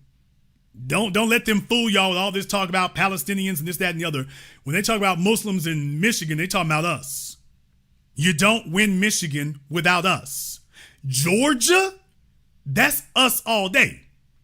You don't get Georgia without us. Same thing in Pennsylvania, by the way. Philadelphia and Pittsburgh. You don't get those without us. Hillary Clinton lost them because we stayed home. So what they're trying to do is convince you that that Kamala Harris is the second coming of Barack Obama, not the second coming of Hillary Clinton. So please understand, for us, we don't have to hit the streets like that. If we just stay home, those 3 states right there, if it don't work, you're done. It's over. Right there. North Carolina, that's a toss-up. And it shouldn't be. Not after 2020, it shouldn't be, and yet it is. If we just stay home, that's a wrap. And not gigantic numbers of us. Jason, how many? 5%. We don't need 50% of us to stay home. Enough people to elect RFK president. That's all you need. Literally, remember, I got to remind y'all, Joe Biden beat Trump by 48,000 votes, not 48 million. People, he beat Trump by 48,000 votes. He won Georgia by 10,000 votes, not 10 million. 10,000. That's the kind of numbers we're talking about. We stay home. Yeah, that's a wrap. The thing about Kamala Harris is she doesn't have a presidential presence. I guess ever since George W. Bush became president, I guess they say anybody can be president, but she doesn't have a presence. Now, that joint conference interview she did, there's no way that if I was running for president that I would have my VP there. As the president, I'm supposed to give the country my vision. I'm supposed to give the country my plan for where we're going. I'm not supposed to have my vice president up there with me. So I wouldn't vote for her simply because she said she wasn't giving us anything. But I definitely wouldn't vote for her based on that interview because she's not presidential. She doesn't have a presence. Not that Trump has that much more of a presence, but at least he'll go on an interview solo, and I'll rest my case. Black first. Black first, brother. Thank you for giving us a call here tonight. I mean, look, the issue is that Trump has had weeks now to practice. He's had weeks now to practice. He's been in 6 presidential debates. She's avoiding it. You don't get better at speaking to the public by avoiding speaking to the public. You don't get better at speaking to the nation by hiding from the nation. So if you're scared, especially at her age, you're scared to talk, you need to be doing more of it. I guess what they've finally decided on is her spin masters and her consultants have just said, yes, she's not going to get better. She's too old to be getting better. When she gets nervous, she starts tripping over herself and she's going to fall apart in an interview. Y'all saw what she did when asked about being black. It's, oh, no comment. Next question. You better not do that too many more times. Go ahead and see if I can get Alex up here on Zoom. Let's go ahead and see about grabbing Alex up here on Zoom. All right, Alex, we got you on Zoom. I hope you do. Turn off your speakers. What's on your mind? How you doing, brother? This is Alex calling from Newport News. I just wanted to say, at the end of the day, Kamala Harris she really doesn't have anything to say. That's why they avoid all these interviews. It's just the point that, the Democrats, they can't hide anything at this point. Think about my generation, which I'm really proud of. Everybody's a walking surveillance. Everybody sees what's going on in Chicago. Everybody sees what's going on in Colorado. Everybody sees what's going on in New York. So at the end of the day, she can't really defend anything that she's doing as well as any event administration. Well, what they're hoping on is they were hoping that there are enough of us who are just going to blindly follow the civil rights generation's lead no matter what, that there's just enough that will do that. This is why there's been this full frontal assault on the new black media, because they realize, it's like, yeah, do you realize we don't have to get 10 million people in Georgia. We just got to get 15,000. Think about that for a few moments. We don't have to get 10 million if 15,000 stay home. Literally 1 percentage point. If 1% changes from what happened in 2020. So that's why they are so furious. That's why they were sending Stacey Abrams out there desperately. I told y'all this. I said it the whole time. She's not running for governor. She's trying to help Biden run for re-election. Okay, 2024 showed up, and they're hoping that all the folk they signed up, hopefully that will make up for the numbers that they know that they're going to lose. That's what all of this has been for. All of this has been about, can we make up for what we know is going to be our shortfall? It will not take millions. It'll only take thousands. I want y'all to please understand that. Georgia, North Carolina, Pennsylvania, Michigan. Doesn't take millions, just takes thousands. Understood. One more question I have for you, Brother Jason, and I'm on my way. If Trump gets into the White House, if he does, he's going to close the door on, the migrant crisis. But at the end of the day, you can only close the door. What can you do about those that's behind it with you at this point? Well, definitely, I don't want folks to have false expectations about things in that regard. You have a number of dynamics that come into play. Number one, we have not had things treated the way they're supposed to be, because all these folk who are employing these illegals are breaking the law. When black folk do that, we get mass incarceration. We get asset forfeiture. And it's not the federal government that does it. It's the state government. These laws are already on the books at the state level. That's the whole point. The laws are already there. But these are white men running these farms, these construction companies. It's not the illegals who are being given the pass. It's the white men who run the companies being given it. I remember a couple of years ago, I was coming back down, I want to say down 95. Down 95, had to get off, get some gas. And I'm sitting up here watching this white man, he's sitting up here like looking like he's doing pantomimes to this little short Mexican dude on how to do the controls on this damn truck. I'm like, he's not even really speaking to him. He's like doing sign language and pantomiming. I want you to understand that. So obviously the white man owns the truck. Yeah. I'm talking about like a semi truck. The white man owns that. Yeah, ain't nothing legal going on here. Gotcha. So just understand that that's who they're really running interference for. So to deal with those things, it's not just a federal thing. It really, really isn't. I also want you to understand what the end game is. Ultimately, what's going to happen is most of those folks are going to assimilate, because that's what they do. Yeah. And you will not be able to tell this isn't about increasing so-called Hispanic numbers. These are whites. And ultimately, they understand that they're going to vote white. There's the real thing. Notice I didn't say vote Democrat, Republican. I said vote white. Anybody who's been to Southern Texas sees that. El Paso, Texas, they speak Spanish, but they vote Republican. I hear you. So I want you to understand what you're looking at in that regard. So it's really kind of a weird dynamic in that way. So it'll either go one or two ways. You'll either have a bunch of wackos or whatever, or you'll have the others who, once they're good, they want to close the door behind them. So it actually creates more of that. Yeah, I know it seems contrarian, but it actually creates more of that dynamic that they're like, okay, we good, but the rest of them folk down there in Tijuana is crazy. Close the door. Understood. And that's a lot of the dynamic that plays out in that regard. Here's the real thing for us.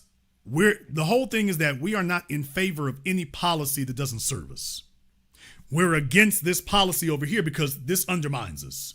Whether it's 5 or 5 million. That's the point.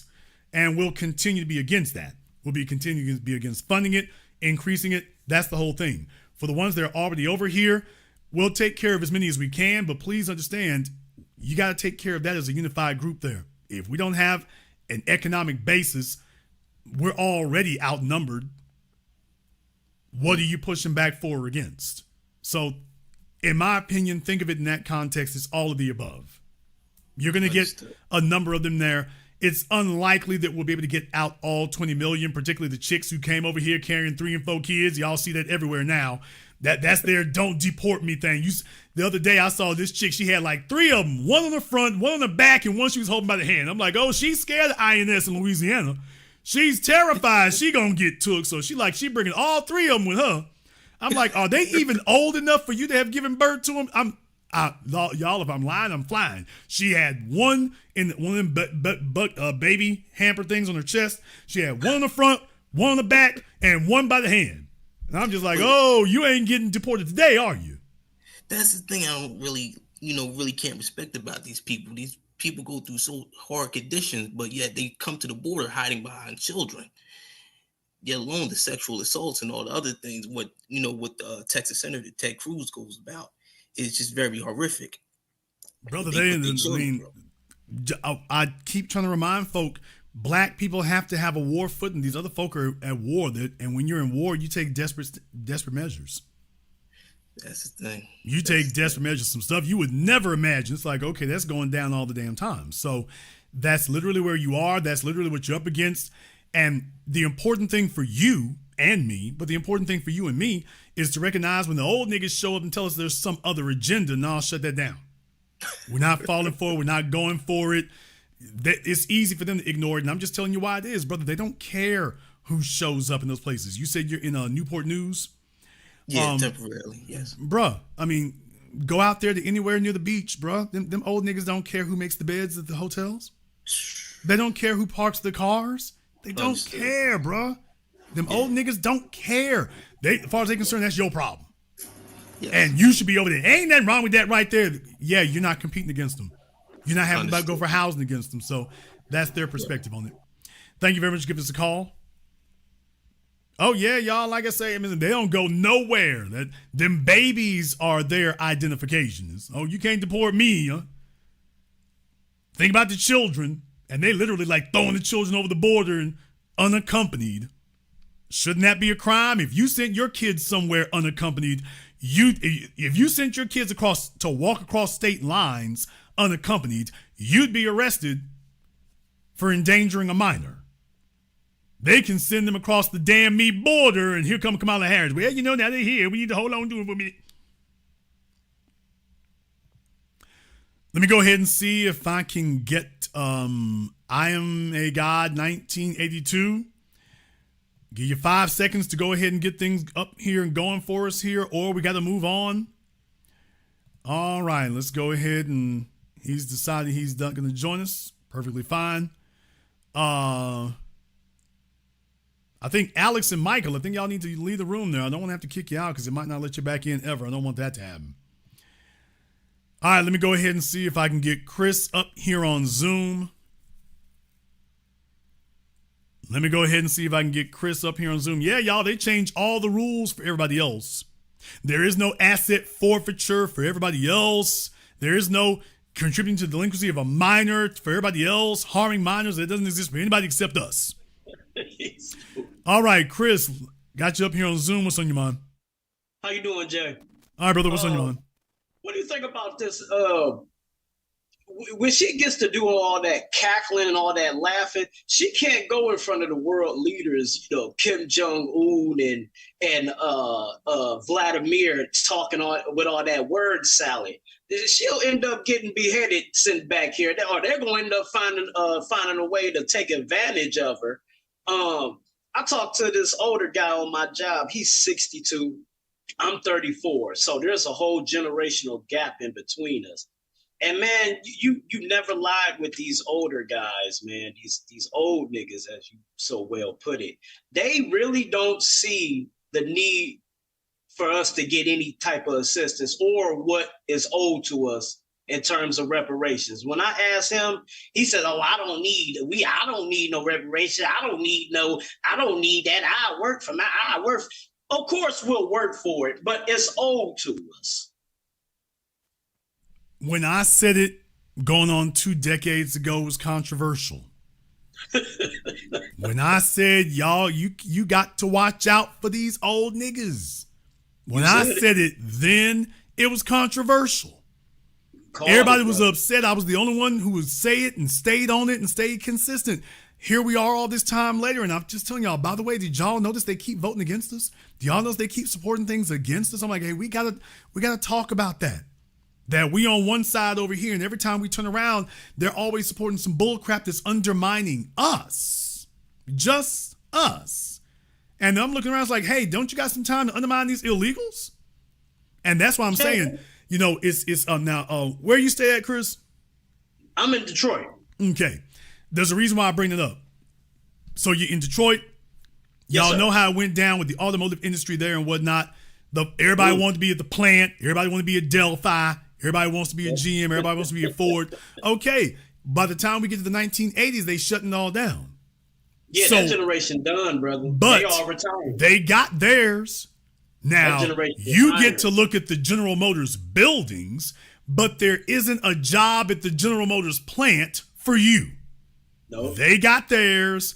They didn't fight to keep nothing for you. The UAW checked out. You're on your own. And now the money goes out the city. And when they do bring it back, they bring in some white billionaires. Hello, Dan Gilbert and the Little Caesars family. Hello.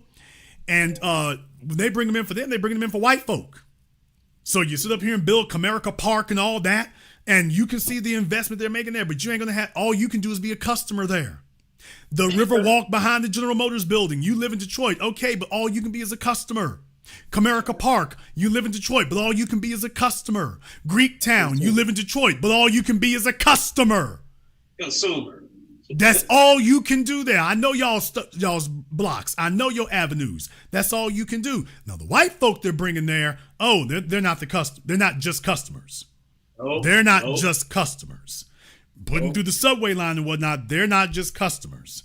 They got that set up. So that's why I took a look at from downtown Detroit to specifically Grosse Pointe. I took a look at those. And I said, I can see when you in between that, the old money and the new money, and you in the middle. That's right. The old money and the new money, and you are in the middle. Where the old niggas at? They got their old houses for the ones who are still there. And I'm just telling you right now, because I've seen it. For a bunch of them, their strategy is that y'all need to leave. What? Tell me I'm lying. Their strategy is that, if it's too difficult here, y'all really need to leave. Flee, huh? Oh, you can go to Dearborn. Come on now, y'all have seen that. Is that supposed to be the damn fallback position in the last 10, 15 years? Lord, everybody, Detroit's bombed out. We're going to Dearborn? What we doing? That's not a plan. And that's Arab ran. And listen, what do you think about? Remember our seniors who survived the Tulsa, Oklahoma riots? Their government refused to give them their reparations, and it was clearly owed to them. We're not going to follow in their footsteps. We're not going to do that. I want y'all to see what it is, even the vocabulary that we have about it. We're going to have to level with how things really went. After the 1960s, the government made it its job to get them folks out the streets. And next thing you know, you had this huge push for tangibles, without so much resistance. Before then, it was just a stone wall. You can't get nothing. After the 1960s, you have a flood of government jobs. You have a flood of private sector jobs. You have a flood of service industry jobs. You had a flood of them. Enough for 3 for every black person. Yep. That got your fathers and grandfathers and mothers and grandmothers out the streets. And the government just said, okay, we stalling for time. 1980 shows up. Reagan starts clawing it all back. And here we are today with full-scale gentrification in every city in America. We say gentrification, it only targets us. Yeah. You don't hear the Arabs complain about gentrification. Well, hell no, they're setting them up lovely. It's not targeting them. It's just targeting you. And the old folks who got theirs are telling you ain't no problems. Well, hell, it's not a problem for you. You're just hoping for a peaceful death. I'm not worried about my diabetes medication. That's not really at the top of my list of priorities, to be totally honest with you. I'm not worrying about that. What 50 Cent say? I got a whole lot of living to do before I die. The old folks like, you making things hot for me. It's like, no, you're making it hot for yourself. So I went into that to say, on the one hand, you got economic problems for black folk, but on the other hand, in Detroit, you got a lot that's going up and blowing up. And I'm telling you, the old niggas don't care who's servicing the hotels. They don't care who's cleaning up the park. They don't care about any of that. And if they're maneuvering it where you ain't getting nothing, they're not down there at City Hall stomping for y'all. They're not down there at Joe Louis Arena, the old Joe Louis Arena, stomping for y'all. They're nowhere to be found. Okay, move on over to California. Same thing on the beach. Move on up to Washington, Oregon. Same thing there. East Coast, same thing there. All the way down to Florida. Georgia, same thing there. So I'm saying if we're going to get it, it's going to be up to us. The old folks are checked out. All they're going to give you is a bunch of excuses. They don't care who's servicing these things, just so long as it's the same old song, Did I Get Mine? They don't care who's pushing the buggies at Walmart. They don't care who's stocking the shelves. They don't care what the youth black unemployment level is, because they're partly responsible for it, for not building anything. So when you come back and talk about that, they know the only object. By the way, what did y'all pass down to these young folk? Well, y'all ain't trying hard enough. You need to put your pants up. That's right. They don't want to, just like Kamala Harris doesn't want to get into a discussion of blackness, the old niggas don't want to get into discussion of economics. What did you build? They don't want to start that conversation. Nope. I'll let you have the last word.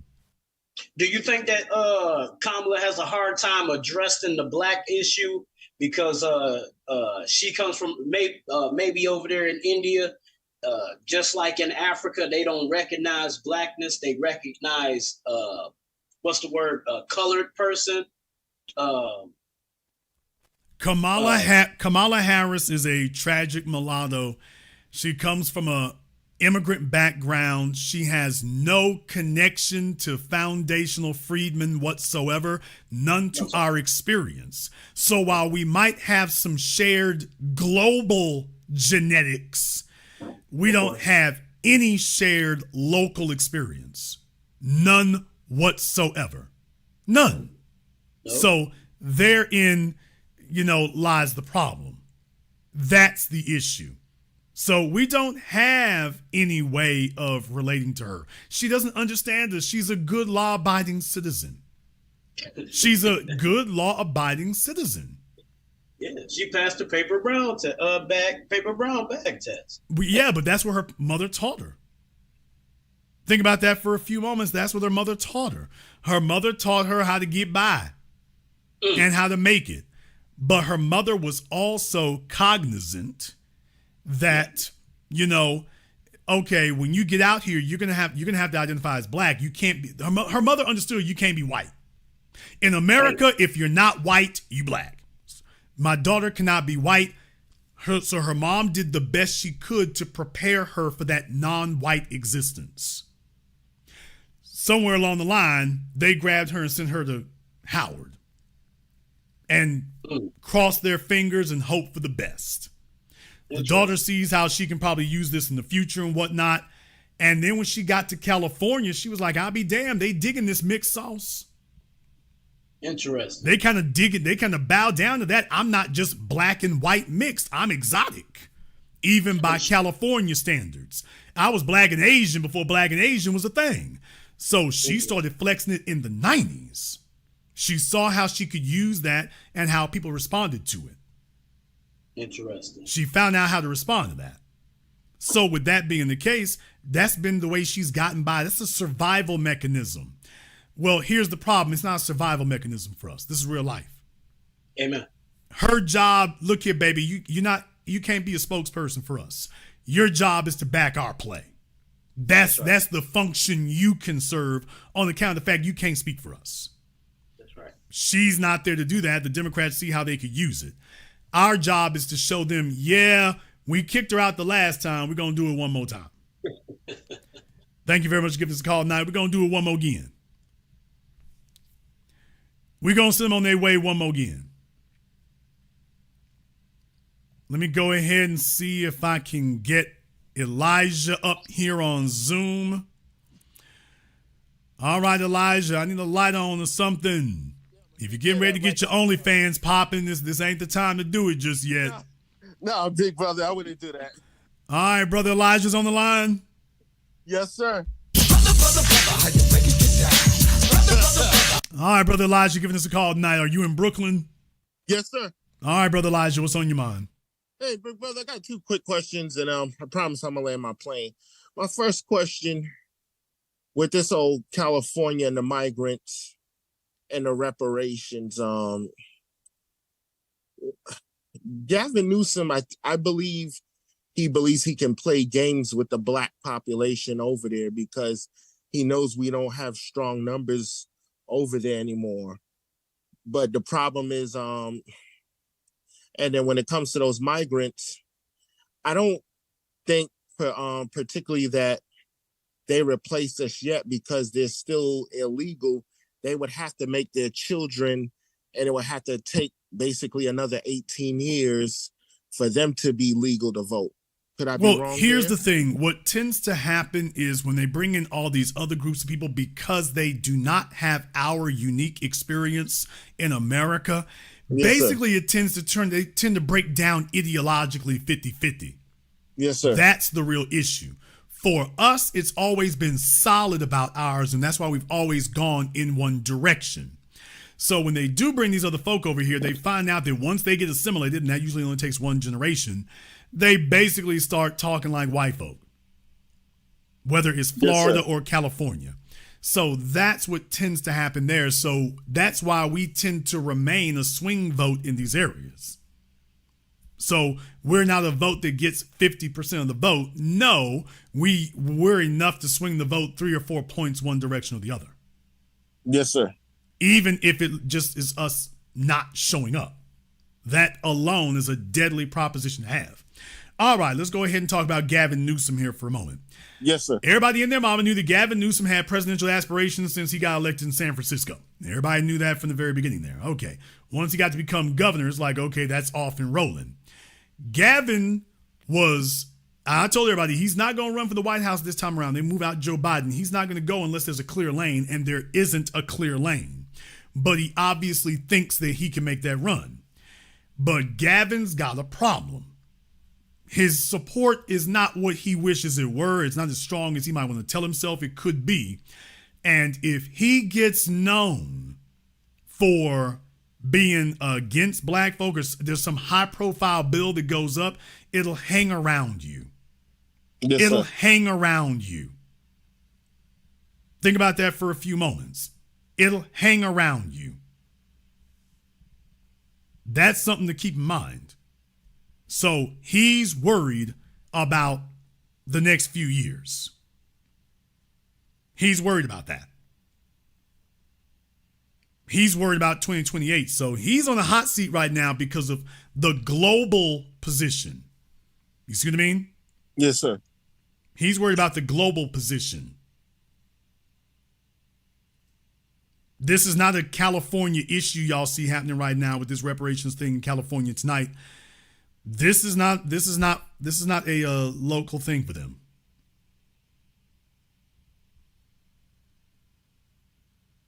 Yes, sir.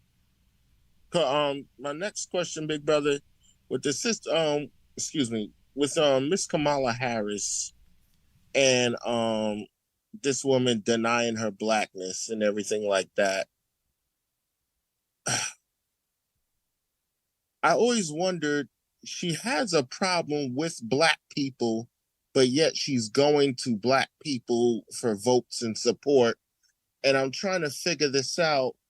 Why is it that I'm not even looking at her? Why is it a lot of our people are so stupid, just like even out there in South Carolina, where they keep reelecting Jimbo Jangles?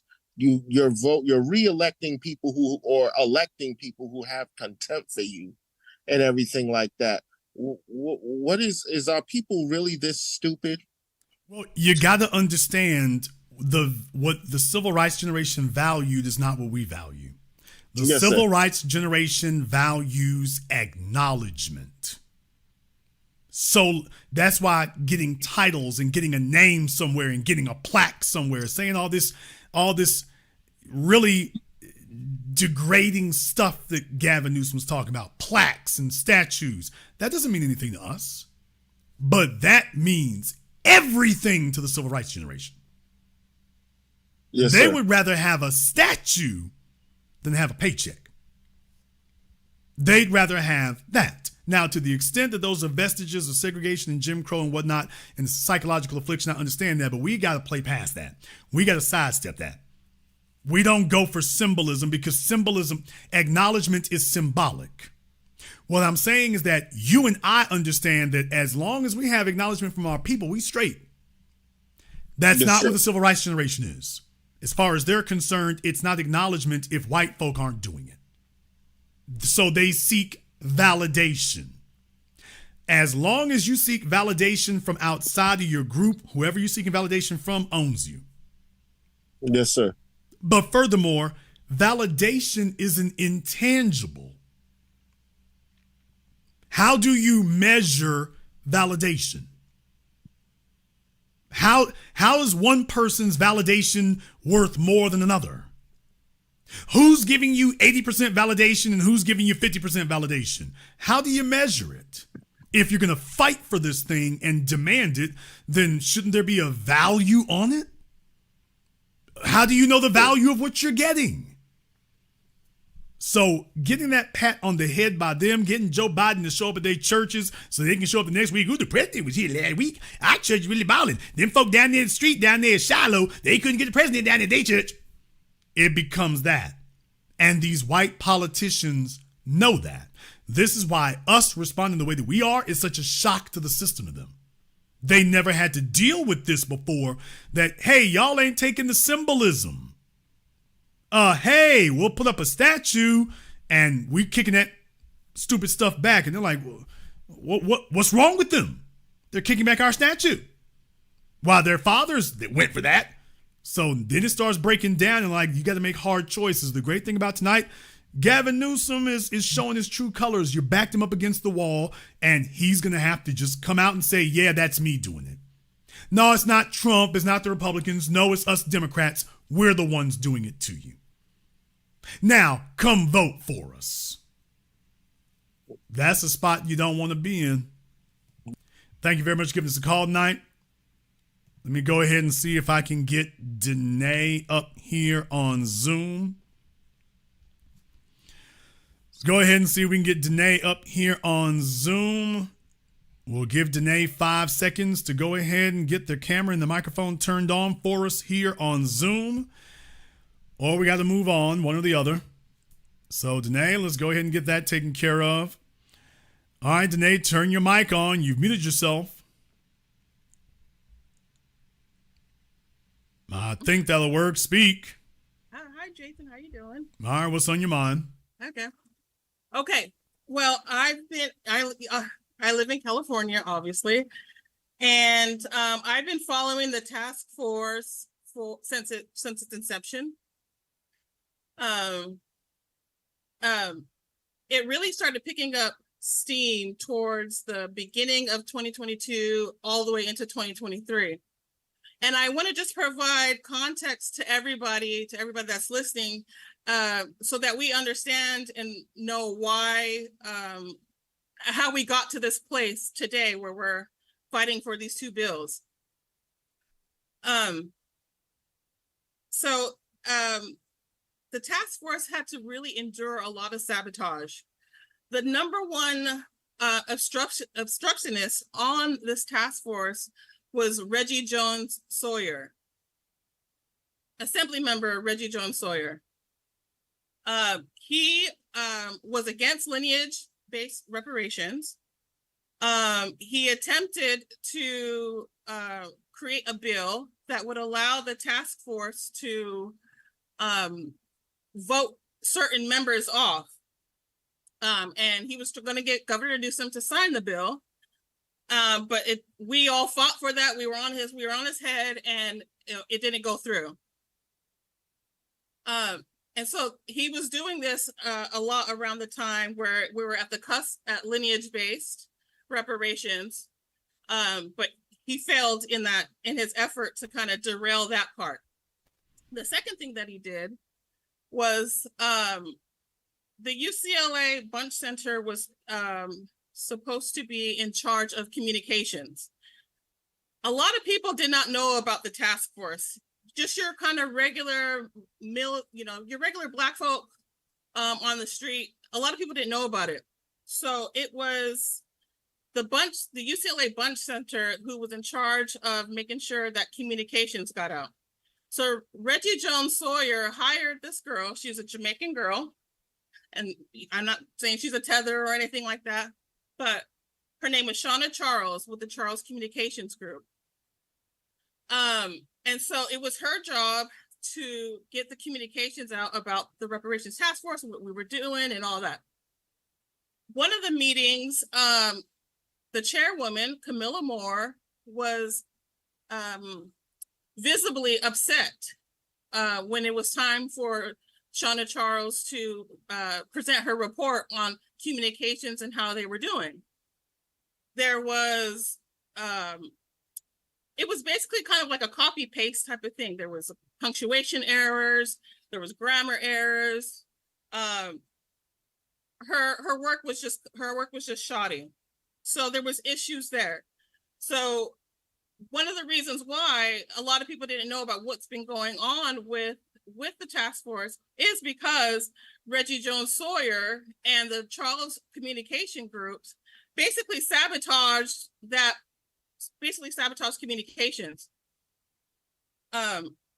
So I just wanted to kind of give people kind of context about how far they've come and what they've really endured. I have to give it to Camilla Moore, who towards the end of towards the end of the task force meetings, she was really kind of a man on the island to herself, because it was she didn't get really a whole lot of support from her task force members.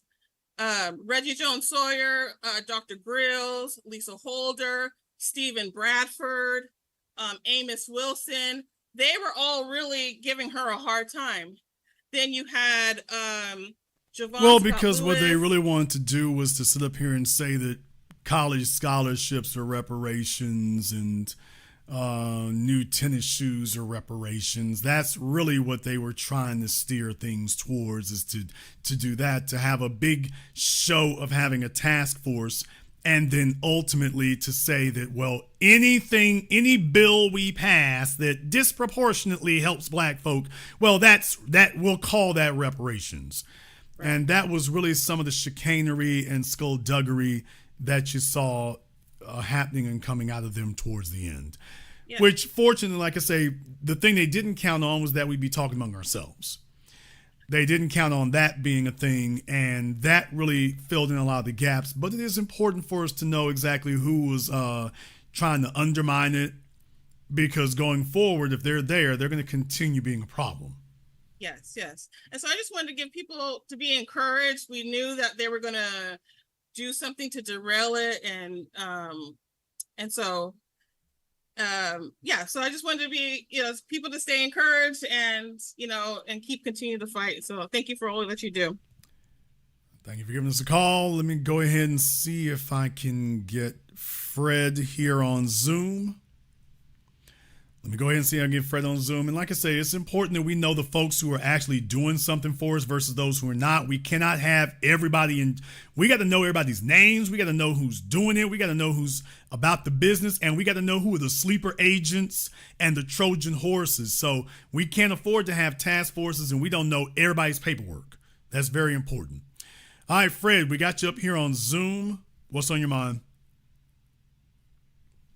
I hope we got Fred on Zoom. He looks like he might be a little frozen. Task forces, and we don't know. Okay, Fred, turn off your speakers, sir. Yeah, can you hear? Got you up here on Zoom. Can you hear me? Fred's bandwidth isn't so great. Turn off your speakers. Can you hear me, Jason? Turn off your YouTube speakers, sir. Oh, YouTube speaker. Everybody here, when you're calling in, you need to turn off your YouTube players. I didn't realize I had it on. Can you hear me? Fred's bandwidth isn't so great. Turn off. Yes, that's what you're hearing. YouTube speakers, sir. Jeez. Everybody here when you're calling in. Okay, well, let me give Fred a chance there to go figure out this newfangled technology. Let me go ahead and see if we can get an iPhone up here on Zoom. All right, iPhone here. What's your name, brother? Yo, what's up? My name is Joel. All right, Joel, where are you calling from? I'm calling from Tel Aviv, Israel, actually. All right, Joel in Tel Aviv, Israel. What's on your mind? Man, I just, I'm just amazed about how the Democratic Party can sit here and sell us Kamala Harris as a black woman. And then when she has the opportunity to stand on her blackness, she shirks it. And the fact that, our people who are our so-called community leaders can sit here and jump out the plane, no parachute, and she can't even stand on what they saying, and they putting themselves in a line of fire. And there's so much division in the black society right now. And I see it even when I speak with my family back home in the U.S., because even though I'm here in Tel Aviv, Israel, I keep my ear to the street. That's why I'm having this conversation with you right now, because I love my people. And it just hurts me to see us crash out on this nonsense. That's all. That's all I wanted to say. Actually, it's a good thing. Actually, it is a good thing. Please remember, we did not. You look like you old enough. Do you remember when Obama got elected? Of course. Okay, brother. Tell me where the conflict debate was among black folk when he was running. Wow, man. Everybody was like, yeah, everybody was in one direction. Everybody was stomping for him, this, that, and the other. Yes. And then we saw what happened. What I'm saying is you now take a look at what happened in 2016 and then take a look at what's happening now. You didn't have articles in 2008 talking about black people are questioning whether Obama's standing for us and where's his black support. That wasn't happening at all. That wasn't a thing at all. For Kamala Harris, that's the only thing they're talking about. So what I'm telling you is that when you said that, I'm latching on to when you said that you're seeing all the division, and I'm telling you this is good. It is. When we had, quote, black unity, we got Barack Obama. That's what black unity gave us. If black unity is only going to give us Trojan horses and bed winches and backstabbers, to hell with black unity. Bring on some division. We need some division. We need some conflict. That's exactly what the hell we need. So when you talk about your family and your kin folks and all those people, and that's what you're seeing and hearing, yeah, that's what we need. Yeah, we do need some division. We sure as hell do. That's what's up.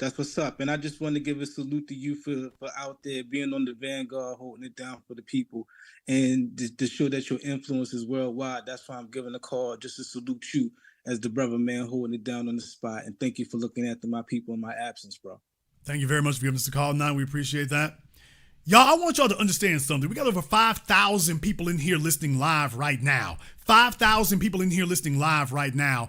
You do realize that is more than 50% of the margin that Joe Biden won Georgia by. What? Let me go ahead and bring this down to earth for you in concrete terms and tell you, no, we ain't bull jiving around. Let's take a look at the real world. People, there's over 5,000 people in here right now. Joe Biden won Georgia by 10,000 votes. We got over 50% of the margin sitting right here in this room right now. Just listening to me live. See, this is why we are intelligent black society, because we can be bothered to look over the math. We can be bothered to look over the numbers. We can be bothered to look at the analysis and go over the numbers, and I can tell you exactly where we really got to be. So if you want to know how close this is and how powerful we are and how powerful we can be, by the way, if he won Georgia by 10,000 votes, and there's over 5,000 people in here right now listening, he won the election by what? Less than 50,000 votes. People, think about that. We're going to have 50,000 views on just this video alone. We're going to have over 50,000 views just on this one video alone. What I'm telling you is that there will be enough people watching, enough views to swing the election from just this channel. A conversation that wasn't occurring back in 2008. This conversation wasn't even happening. 16 years ago, they were not talking like this. This wasn't even going on. You think they're not worried? They can count. They can count. And a whole lot can happen in 60 days. But I just wanted to make it concrete for you all what the numbers really are. Let me go ahead and see if we can try Fred one more time here. Hopefully he's figured out that newfangled technology and got his speakers off. Waiting on him to hook up his audio. We'll see what he does. I think I got it now. All right, Fred, what's on your mind? Validate what you have been saying about the old niggers, because I'm sort of in that class, and for the last 20 years, I have not been able to talk politics to those people. They look at me like I'm crazy. I have a guy that's in that class. We used to talk to on Kamala Harris. He hung up the phone. He hung the phone up because I asked him, I said, well, what did Trump do to you? What did Trump do to black people? Tell me. Did he pass that went against black people? And he could not tell. He hung the phone up. And I just want to say and validate what you were saying about that particular generation. And I was in that generation. I had the plant job, and I got the retirement. I bought the houses and had the Mercedes and all that stuff. So I kind of let you guys down a little bit. I realized that. But for about 20 years, I felt like I was all alone until I heard you and got in touch with the grassroots media. So that's been a big benefit. That's all I got to say. I'll land that plane. Well, thank you very much for giving us a call tonight. Jason, I heard what you said about the old niggers. All right. Let me go ahead and get Bruce. It's like Bruce without the R. I think Fred had your R, Bruce, by the way. All right, Bruce. I hope it's Bruce. All right, Bruce, what's on your mind? Well, I used to live in California, and wait a minute, let me tell you. And hearing that they're going to give illegals money to buy houses. And I was talking to one of my friends in California, and I told her to check that out. And then I found out that she can't even buy a house because her mother had a house. And I said, huh? Yeah, we had a fella call us up last week and told us that. And I said to myself, wow, now I'm 72. I'll be 73 in October, and most of my relatives are old like me. They're older than me, but we gonna elect Kamala Harris. And I asked them, I said, why? I said, no. I said, didn't you hear her say that she wasn't going to do anything for black people? I said, that registered in my mind. Didn't it register in your mind? And I just don't understand. Let me explain to you what it is. You're 72 years old. I want you to understand where this comes from. For those of you from the civil rights generation and whatnot, there were some of y'all who were riders, but I've been saying it for the longest time, and I wasn't saying it to be disrespectful. I was saying it to be brutally honest. There's a whole bunch of black folk from your generation. Whatever white folk tell them, they go along with it. What? Whatever it is. If the white folks show up at their church and say, hey there, Gladybell, and ain't show up in forever. When white folks show up, they just go, they roll with it. Whatever he says. If he says the sun is blue, yesterday it was yellow, today is blue, and the sun blue today, can't you see him? They roll with it. So we have to understand that's mentally where a lot of them folks are at. They've been there the whole time, not because they think the sun is blue, but because they've got this fantasy in their minds of white acceptance. And that if I'm willing to just compromise a little bit more, and a little bit more, and a little bit more, then I can finally be accepted, brother. That's why I keep bringing up the whole thing about, Cletus working at Albertsons. Yeah. We all know that old nigga. He's he's sitting up there putting folks' stuff in the basket. Hello there, Miss James. How you doing right there? I sure do appreciate that there. Oh, how your grandkids is doing? We all know that old nigga. Okay, when the white folk come through there, he's just grinning like the whispers. The other black folk at the place, he's sitting up here talking to them crazy. So when you realize that that's not a local phenomena, that's a global phenomena. By global, I just mean across the nation, anywhere you go, you're going to start seeing that. Now you're seeing less of it now because that generation's dying out. But if you want to know where it comes from, brother, they'll do. When white folk tell them today is raining just in your bedroom. The rest of the world, it ain't raining. It's just raining in your bedrooms. Are you sure you ain't on top of my house flooding it? Nope. Just your bedrooms. Right? Okay, well, as Mr. Chavez said, and they roll with it. Well, I also asked them, I told them that there were more people running for president other than Trump. And I like, goodness gracious, you can't see. You don't have to be told anything else. Remember, 45 days ago, she was the most unpopular politician in America. The same folk you talking to now, zero, not a nip. None of them were stomping for her 45 days ago. Do you realize how easily impressionable you have to be that they yanked off Biden and all of a sudden Kamala's the most popular politician among you? Do you realize how brain dead you have to be and how easily influenced and impressed you have to be? That's what you're up against, brother. So you're not going to make people who have outsourced critical thinking skills, you're not going to make an impression on them. People who are more interested in being acknowledged than being empowered, you're not going to make an impression on them because you don't have the ability to give them what they're looking for.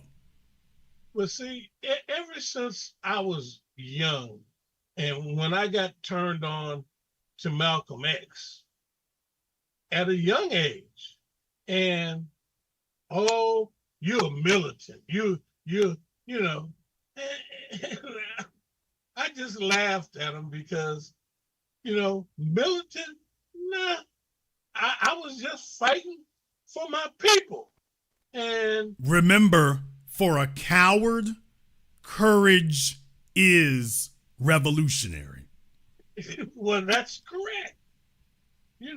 My mother, she told me, she said, I thought you were gonna kill me. And I said, no, mother, I wasn't gonna kill you.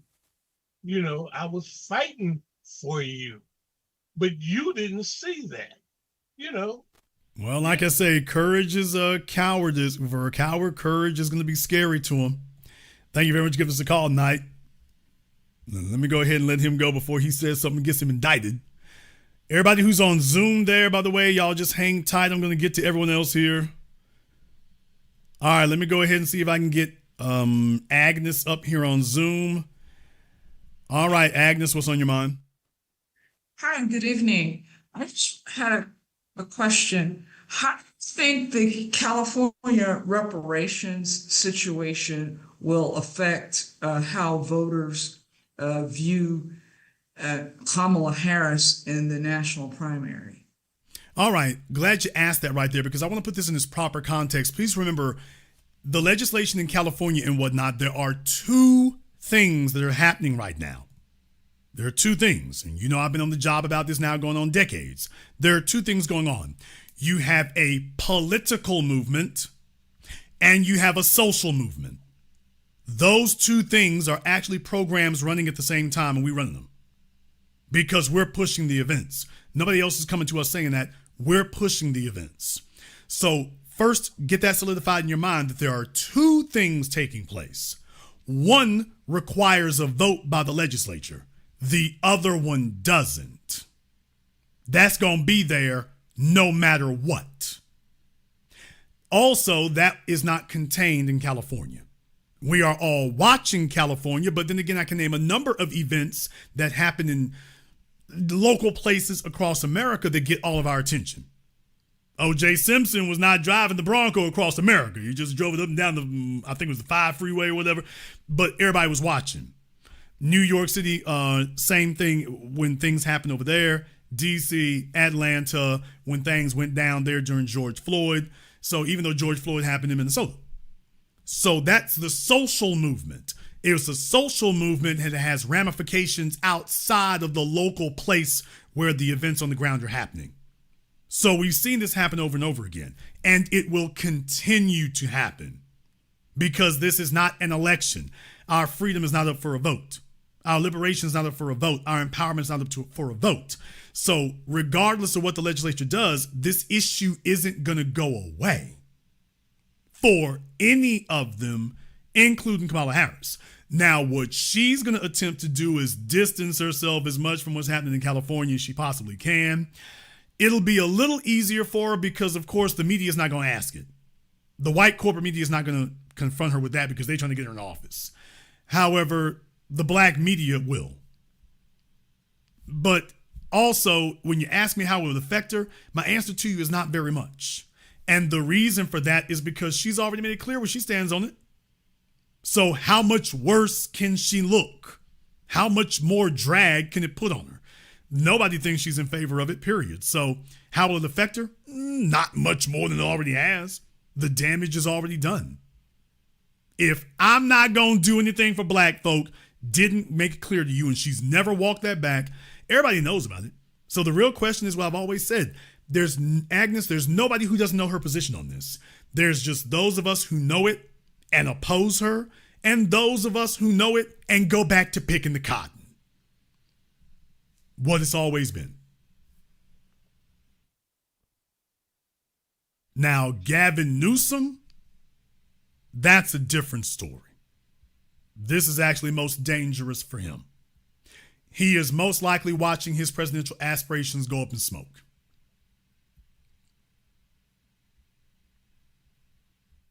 A quick comment about this situation.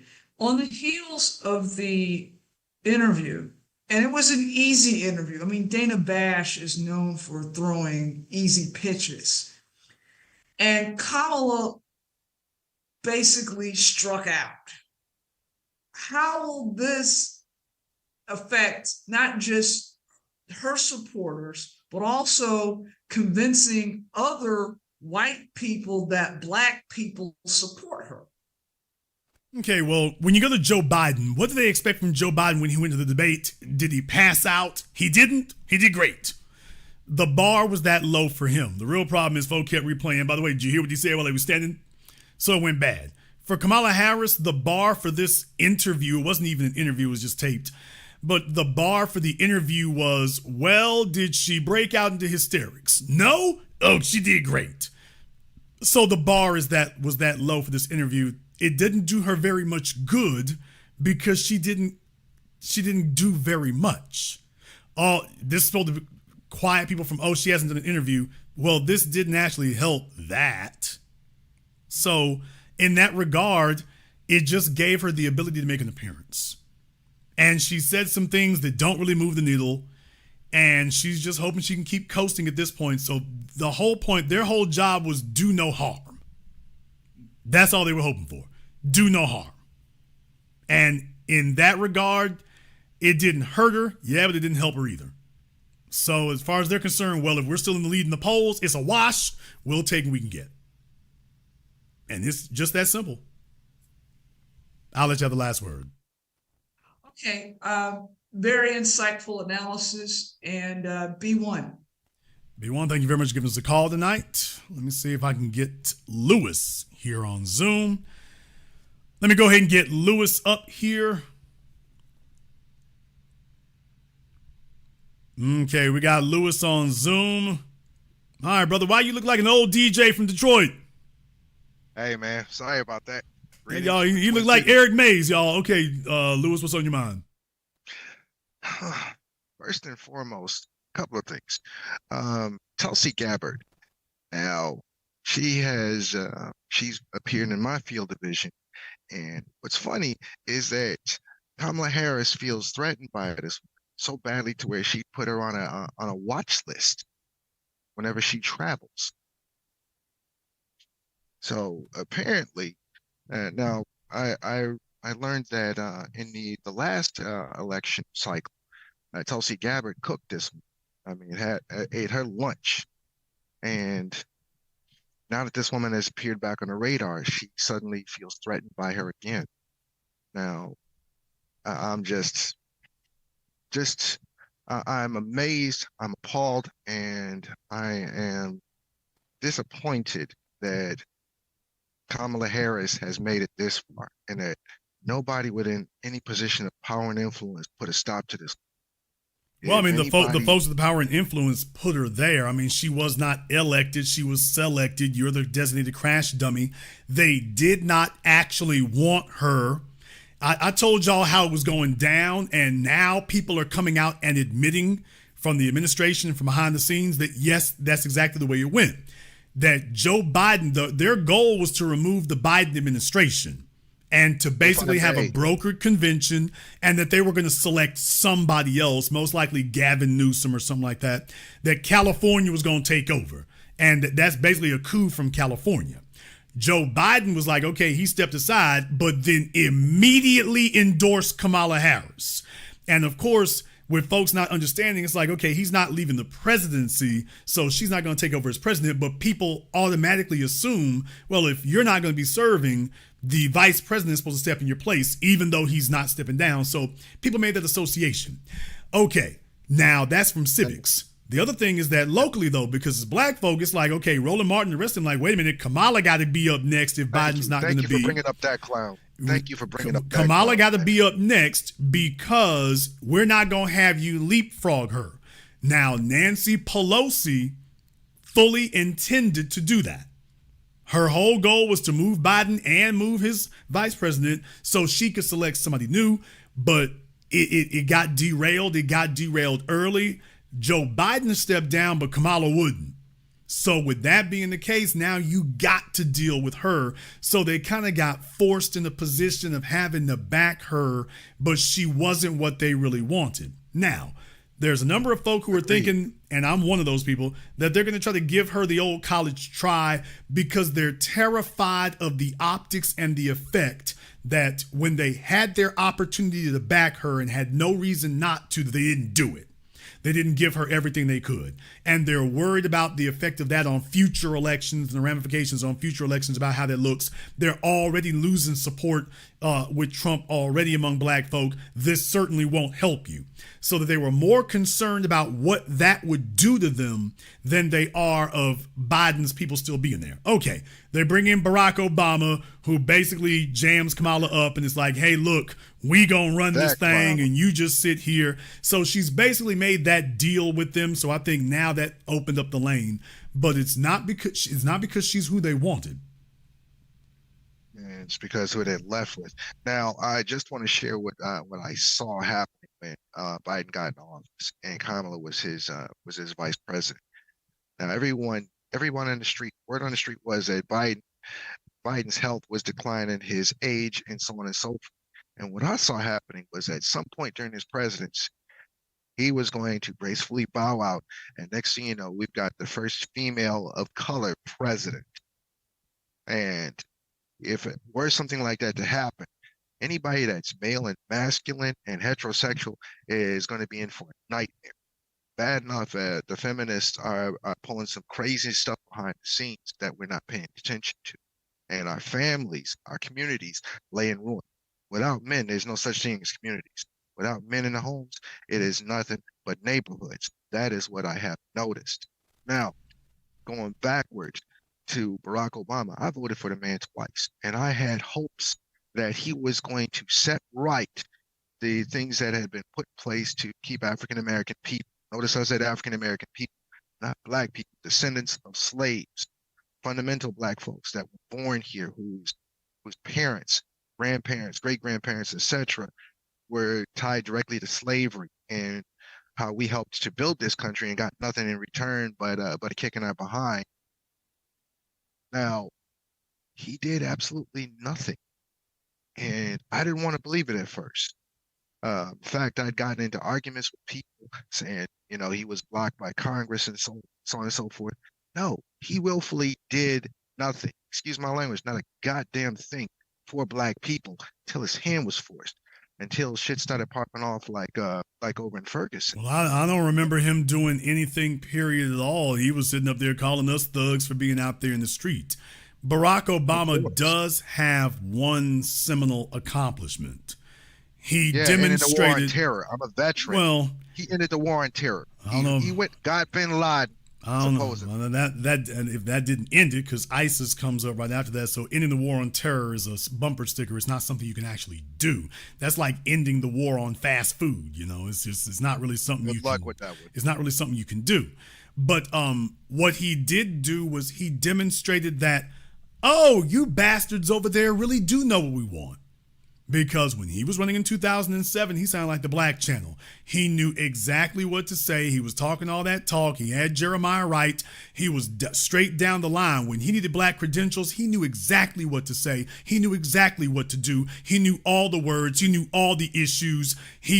All of a sudden, you had a candidate who was actually speaking on those things. So it's like, oh, y'all been playing dumb all this time. You really do know what it is we want. And that was the administration that broke the camel's back, because they could no longer pretend that they didn't know what it was we wanted. When he didn't do anything with it, that was what was the game changer. Thank you very much for giving us a call tonight here. Let me see if I can get...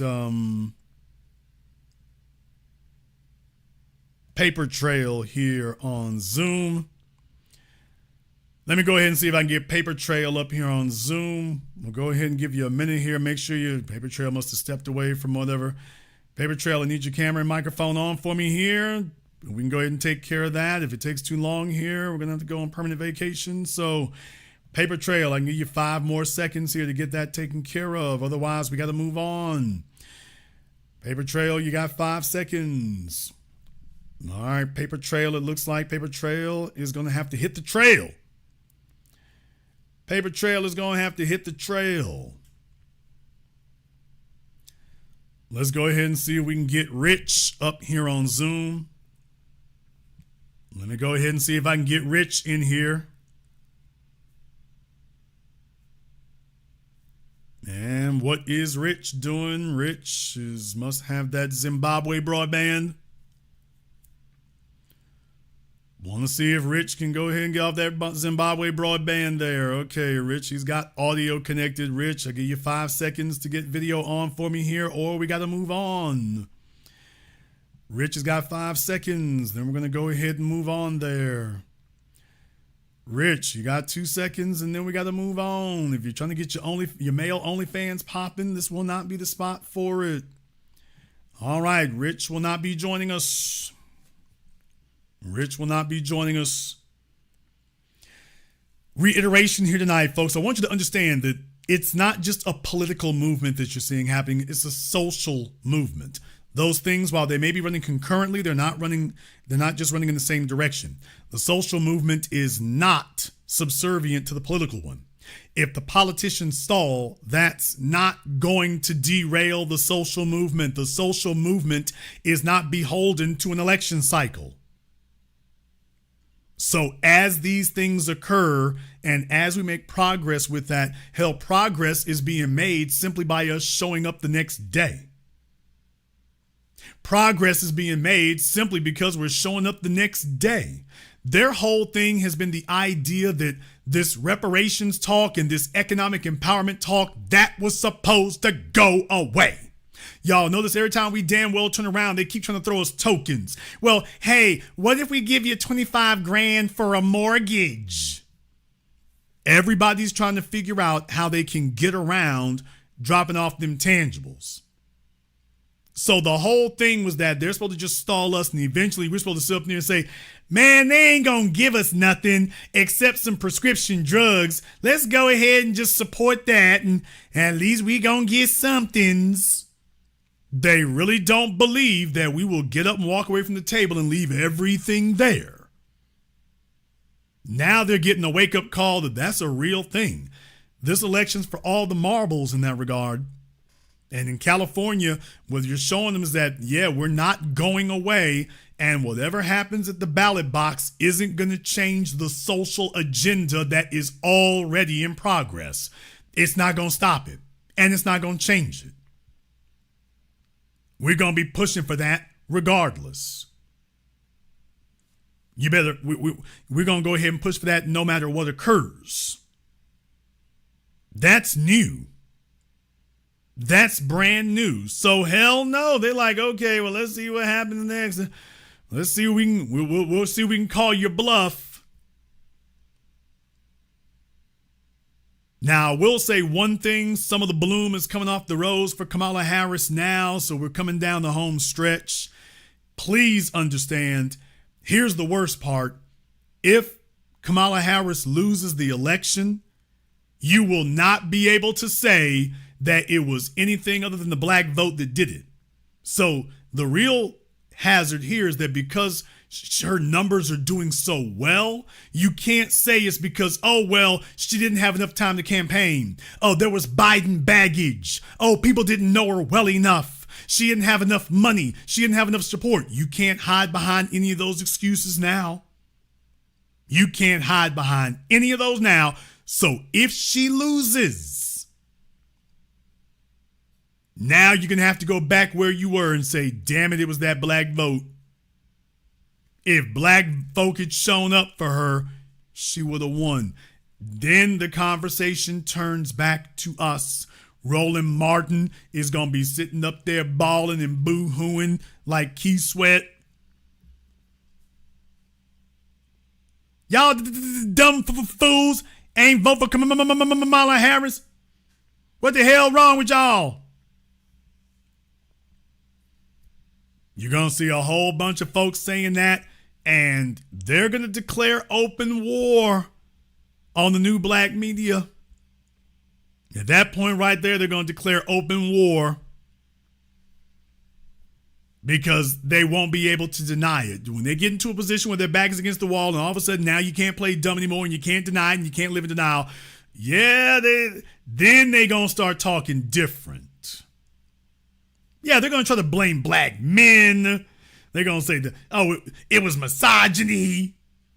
They're going to try all of that. That won't work either. Smear tactics won't work. Shaming tactics won't work. None of that's going to get you any traction. None of that's going to get you any traction.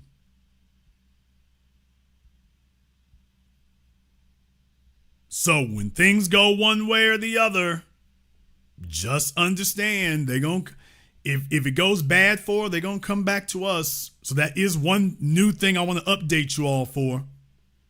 By the way, they can't say that it's because she didn't have enough money or enough support or Biden was baggage. They can't say that one anymore. So if she does lose, they're going to count the number. They're going to start counting heads in Atlanta. They're going to start counting heads in Michigan. They're going to start counting heads in Pennsylvania. In the chat room, Julie needs to hit us up on Zoom. I'm going to give Julie 5 minutes to go ahead and hit us up on Zoom. Julie wants to educate us about Trump. So we need to go ahead and kick Julie to the front of the line so she can go ahead and educate us about that. So Julie, you got 2 minutes. The link for the Zoom is at the top of the chat room there. Need you to go ahead and click on that for us. Otherwise, we're going to think you're trolling. And we all know what happens when that occurs. So, Julie, we're going to give you a couple of minutes here, but you need to go ahead and hit us up on Zoom so you can go ahead and explain that to all of us. You can go ahead and explain that to all of us. We want to go ahead and get your insights on that. While we're waiting on that, I want to thank everyone who has contributed to tonight's program on PayPal, Super Chat, Venmo. My man, Mr. Rich Bird. Thank you very much for your support, brother. We appreciate that. Kenneth, Leslie, Cyberdyne 100. Thank you very much for your support here as well. Everyone here has become new members tonight. Cooper, my man James has been gifting membership, so thank you very much for your support there as well. We appreciate that also. I want y'all to understand here, they thought we were all going to get out the streets in 2013. Trayvon Martin gets killed. We supposed to all get mad for a couple of days, maybe a couple of weeks, and then after we've blown off some steam, we all go home. You do realize that the national white corporate media has still refused to acknowledge, you want to talk about acknowledgement, they have still refused to acknowledge that this is a movement that has been ongoing now for over a decade. They refuse to connect all the dots. That, by the way, we have basically been stomping on this now for a decade. You notice they're refusing, they don't do any documentaries or any news pieces that put that in its context. You notice that. Julie, you got 1 minute to be on Zoom, or we're going to assume that you are trolling. So I'm very glad to hear that, but you stalling and bull jiving.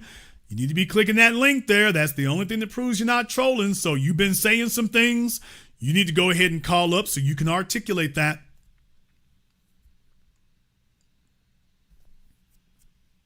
So we'll give you another minute here, otherwise trolling.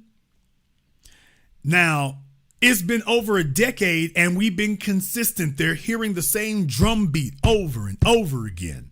But please also understand they didn't do that for the civil rights movement. Dr. King showing up in Washington. It wasn't the white media that gave that. It wasn't the white establishment that acknowledged that. That was something we took. It was only in retrospect that they acknowledged it. But when things were actually occurring, they were treating everything like it was a one-off. Oh, that was an event over here. That was a march over there. That was a rally over there. That was a riot over here. They didn't acknowledge that as part of an ongoing thing. So for us, we all understand that this has been an ongoing campaign that's a decade old now. They thought that this was we was gonna light up the streets and then go home. No, it's an ongoing one. It's an ongoing one. All right, Julie is not going to be joining us, so Julie can go ahead and get banned. And maybe if Julie wants to call in later, maybe we can see about unbanning her. But Julie's going to take the rest of the life off here. So if she can chat in the chat room, if she can post in the chat room, she can hit Zoom. Baby, if you can listen to me streaming and can post in the chat room, you can press the link for Zoom. Yes, you can, Barack Obama. Yes, you can. It is in the interests of this society to play dumb and play stupid and pretend that they don't see what they actually see in front of them. It's in their interest to pretend that this is not an actual movement. Because you see, when you put the word movement behind it, you have to acknowledge that this is a real thing happening in the real world, that whether or not you and the white media or the white government like it or not, it's going on. That's why they're fighting tooth and nail not to acknowledge its existence. Now, understand, it's not because they don't know it. They wouldn't be going at us on Twitter and going at us on Facebook and going at us on YouTube and going at us with the behind the scenes of the DNC. They wouldn't be going at us if they didn't know that. They know this.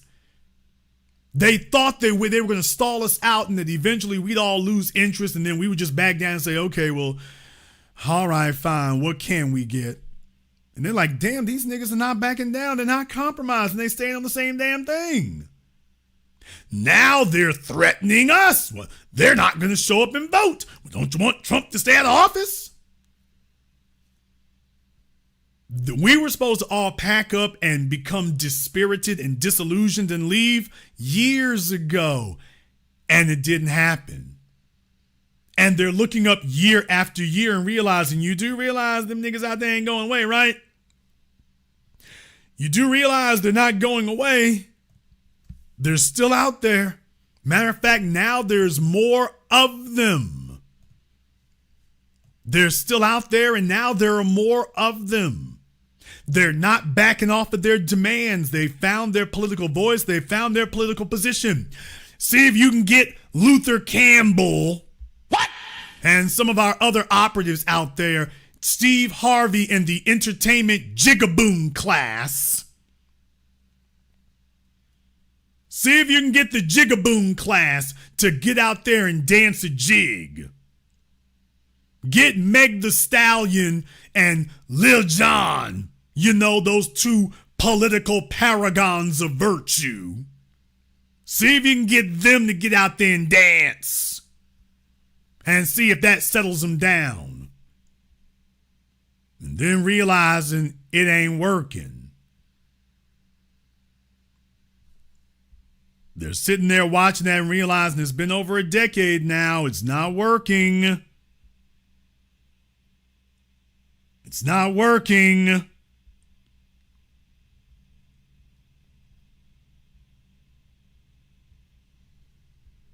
isn't working for them.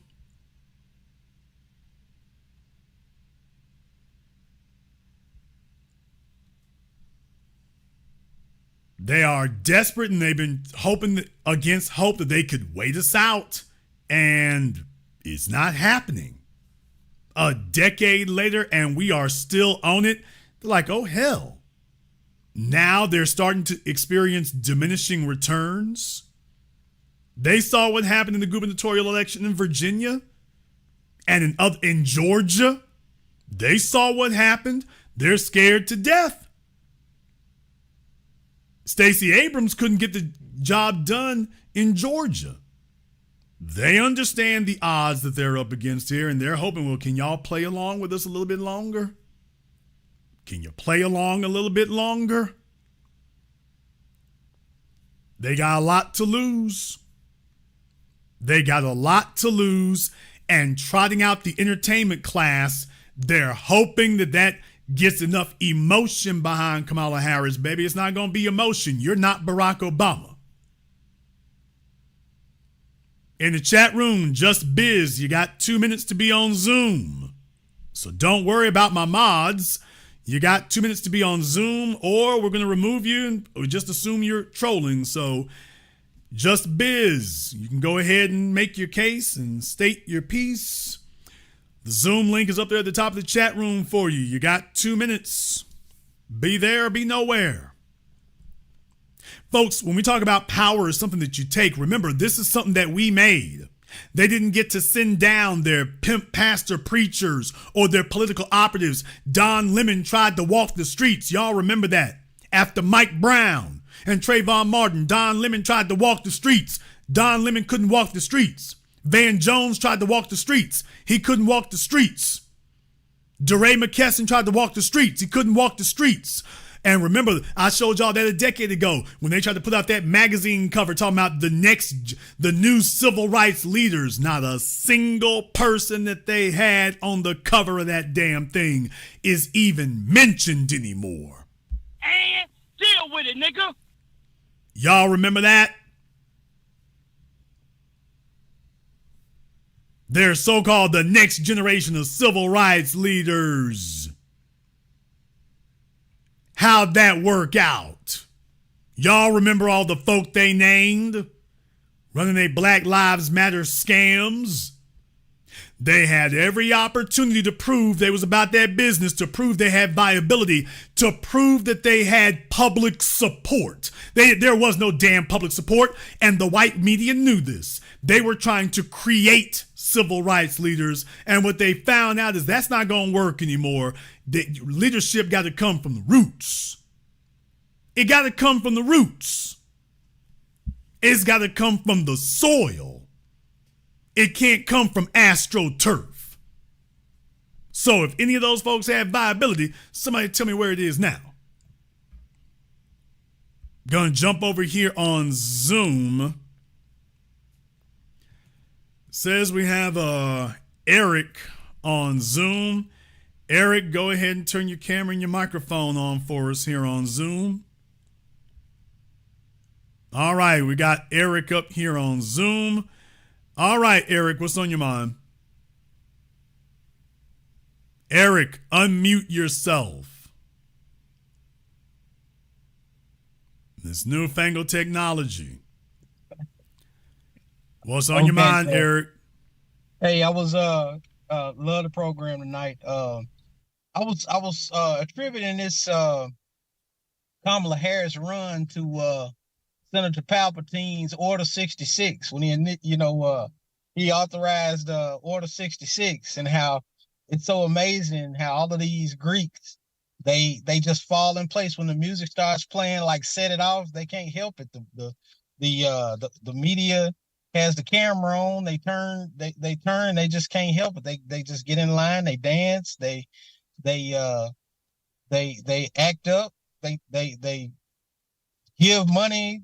Take money out of their own pockets and give to the new order.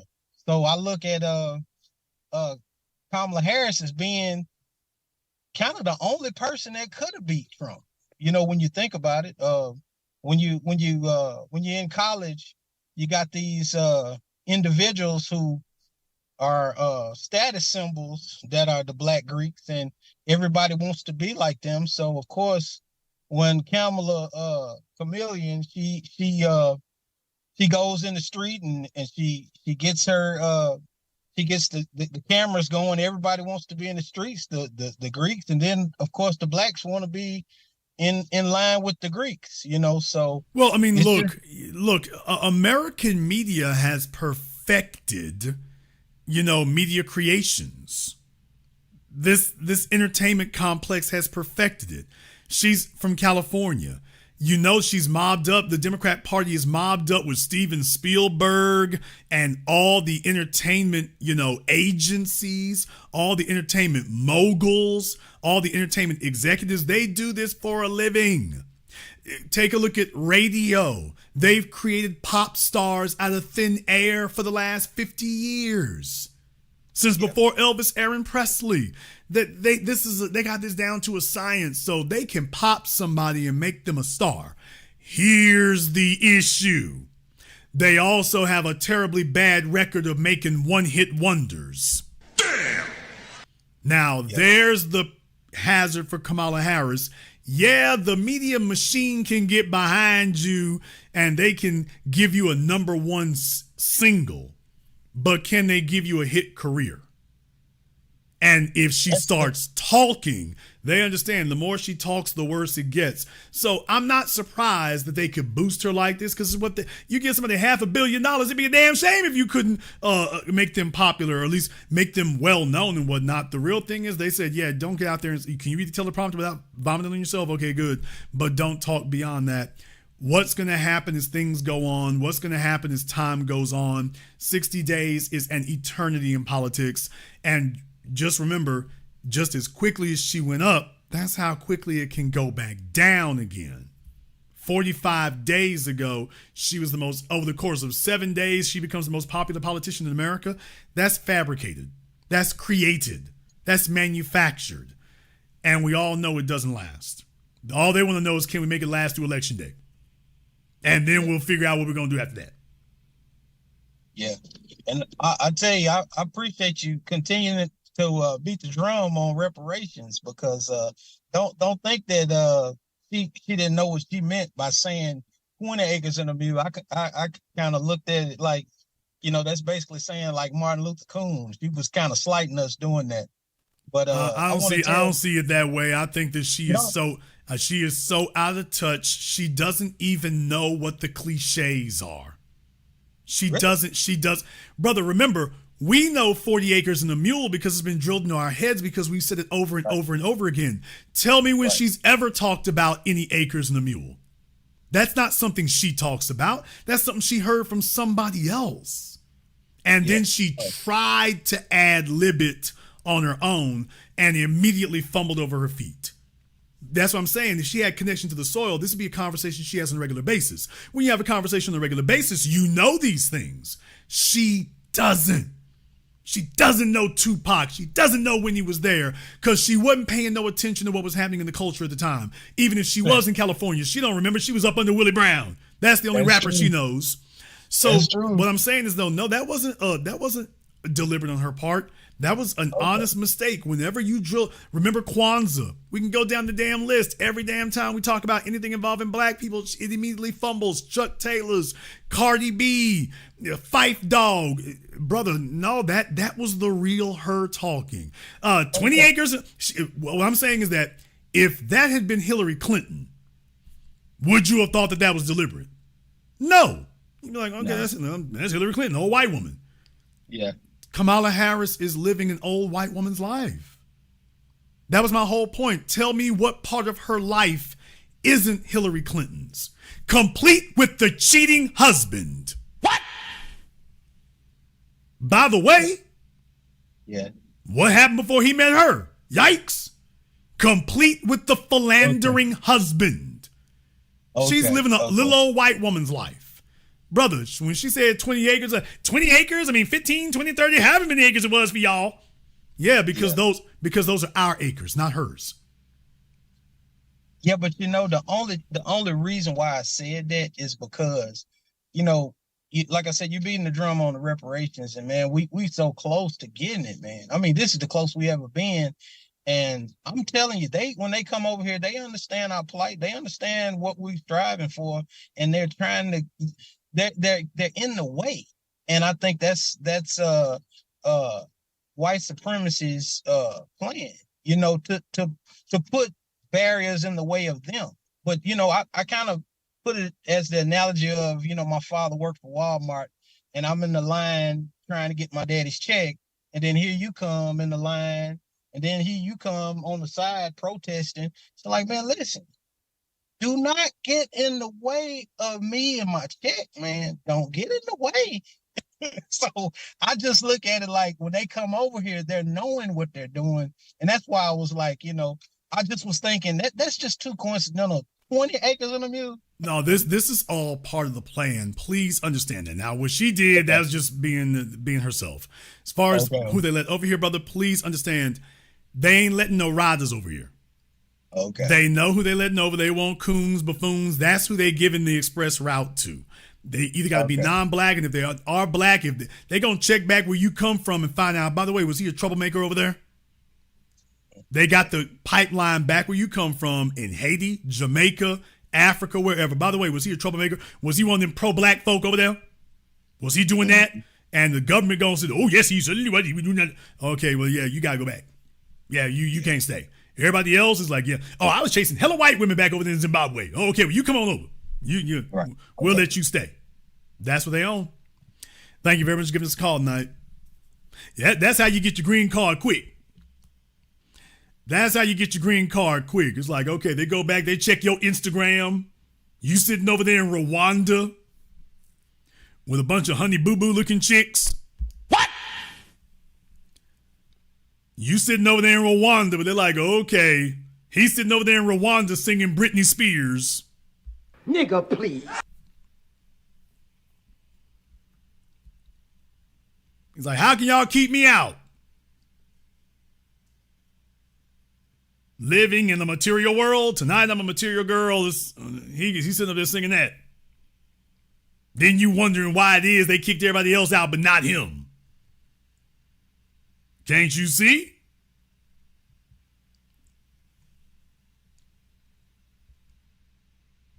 We'll take one more call here on Zoom. All right, I got Pay Homage here on Zoom. Let me get Pay Homage to go ahead and turn the mic and the cam on for me here. So Pay Homage has got his microphone on. I'll give you 5 seconds to bring us some camera action here, or we are going to move on. Simple as that. So you got 5 seconds here, or we got to do something different. You have 2 seconds, or we're going to do something different. All right, the night's over for Pay Homage. Night's over. Want y'all to understand, this is not a bill. It's not a law. It's a movement. Jason, how long we gonna keep stomping for it till we get it? How long that's gonna be? As long as it takes. There is no deadline on liberation. There is none. So we can all be equally comfortable, or we all gonna be equally uncomfortable. Either which way suits us just fine. We're gonna go ahead and wrap things up here tonight. If you are new here to the Black Channel, welcome to the Haven of Intelligent Black Thought. We do this every weekend, holidays, and sometimes in between. Click that red subscribe button. Click that yellow notification bell. Join us each and every time that we're here. If you haven't been to our website, blackchannelfilms.com, you want to go and check out our groundbreaking best-selling documentary work, 7 a.m., Gentrified, Race War, all available on DVD and streaming. Go to blackchannelfilms.com. That is blackchannelfilms.com. I want to thank all of you for tuning in to tonight's program. Thank you for watching live or recorded. Thank you for liking, subscribing, and sharing. And thank all of you for standing by this movement as long as we have. We have made a fundamental change, not just in American politics, but in global politics and life in general. I did not do this by myself. You and me and us and we, continuing to eat this, drink this, sleep this, think this, breathe this, feel this, live this, love this, Black first all the way, and remaining consistent that even after a decade, we are still on the job. We are still on the job. And we will continue to push. We are not residents of California, but we are residents of our society. We gonna push for it there, because when they come up, we all gonna come up. And we got their backs 100%, because it's not their backs, it's ours. That situation of we gonna get ours and damn everybody else. No, we not. We going from one place to another, and that's what it's gonna be. And this concludes tonight's broadcast of the Black Channel. I am your host, your brother, your humble servant, the Black Authority. And until next time, my brothers and sisters from around the world, remember, Black is the future, and the future is uncompromising.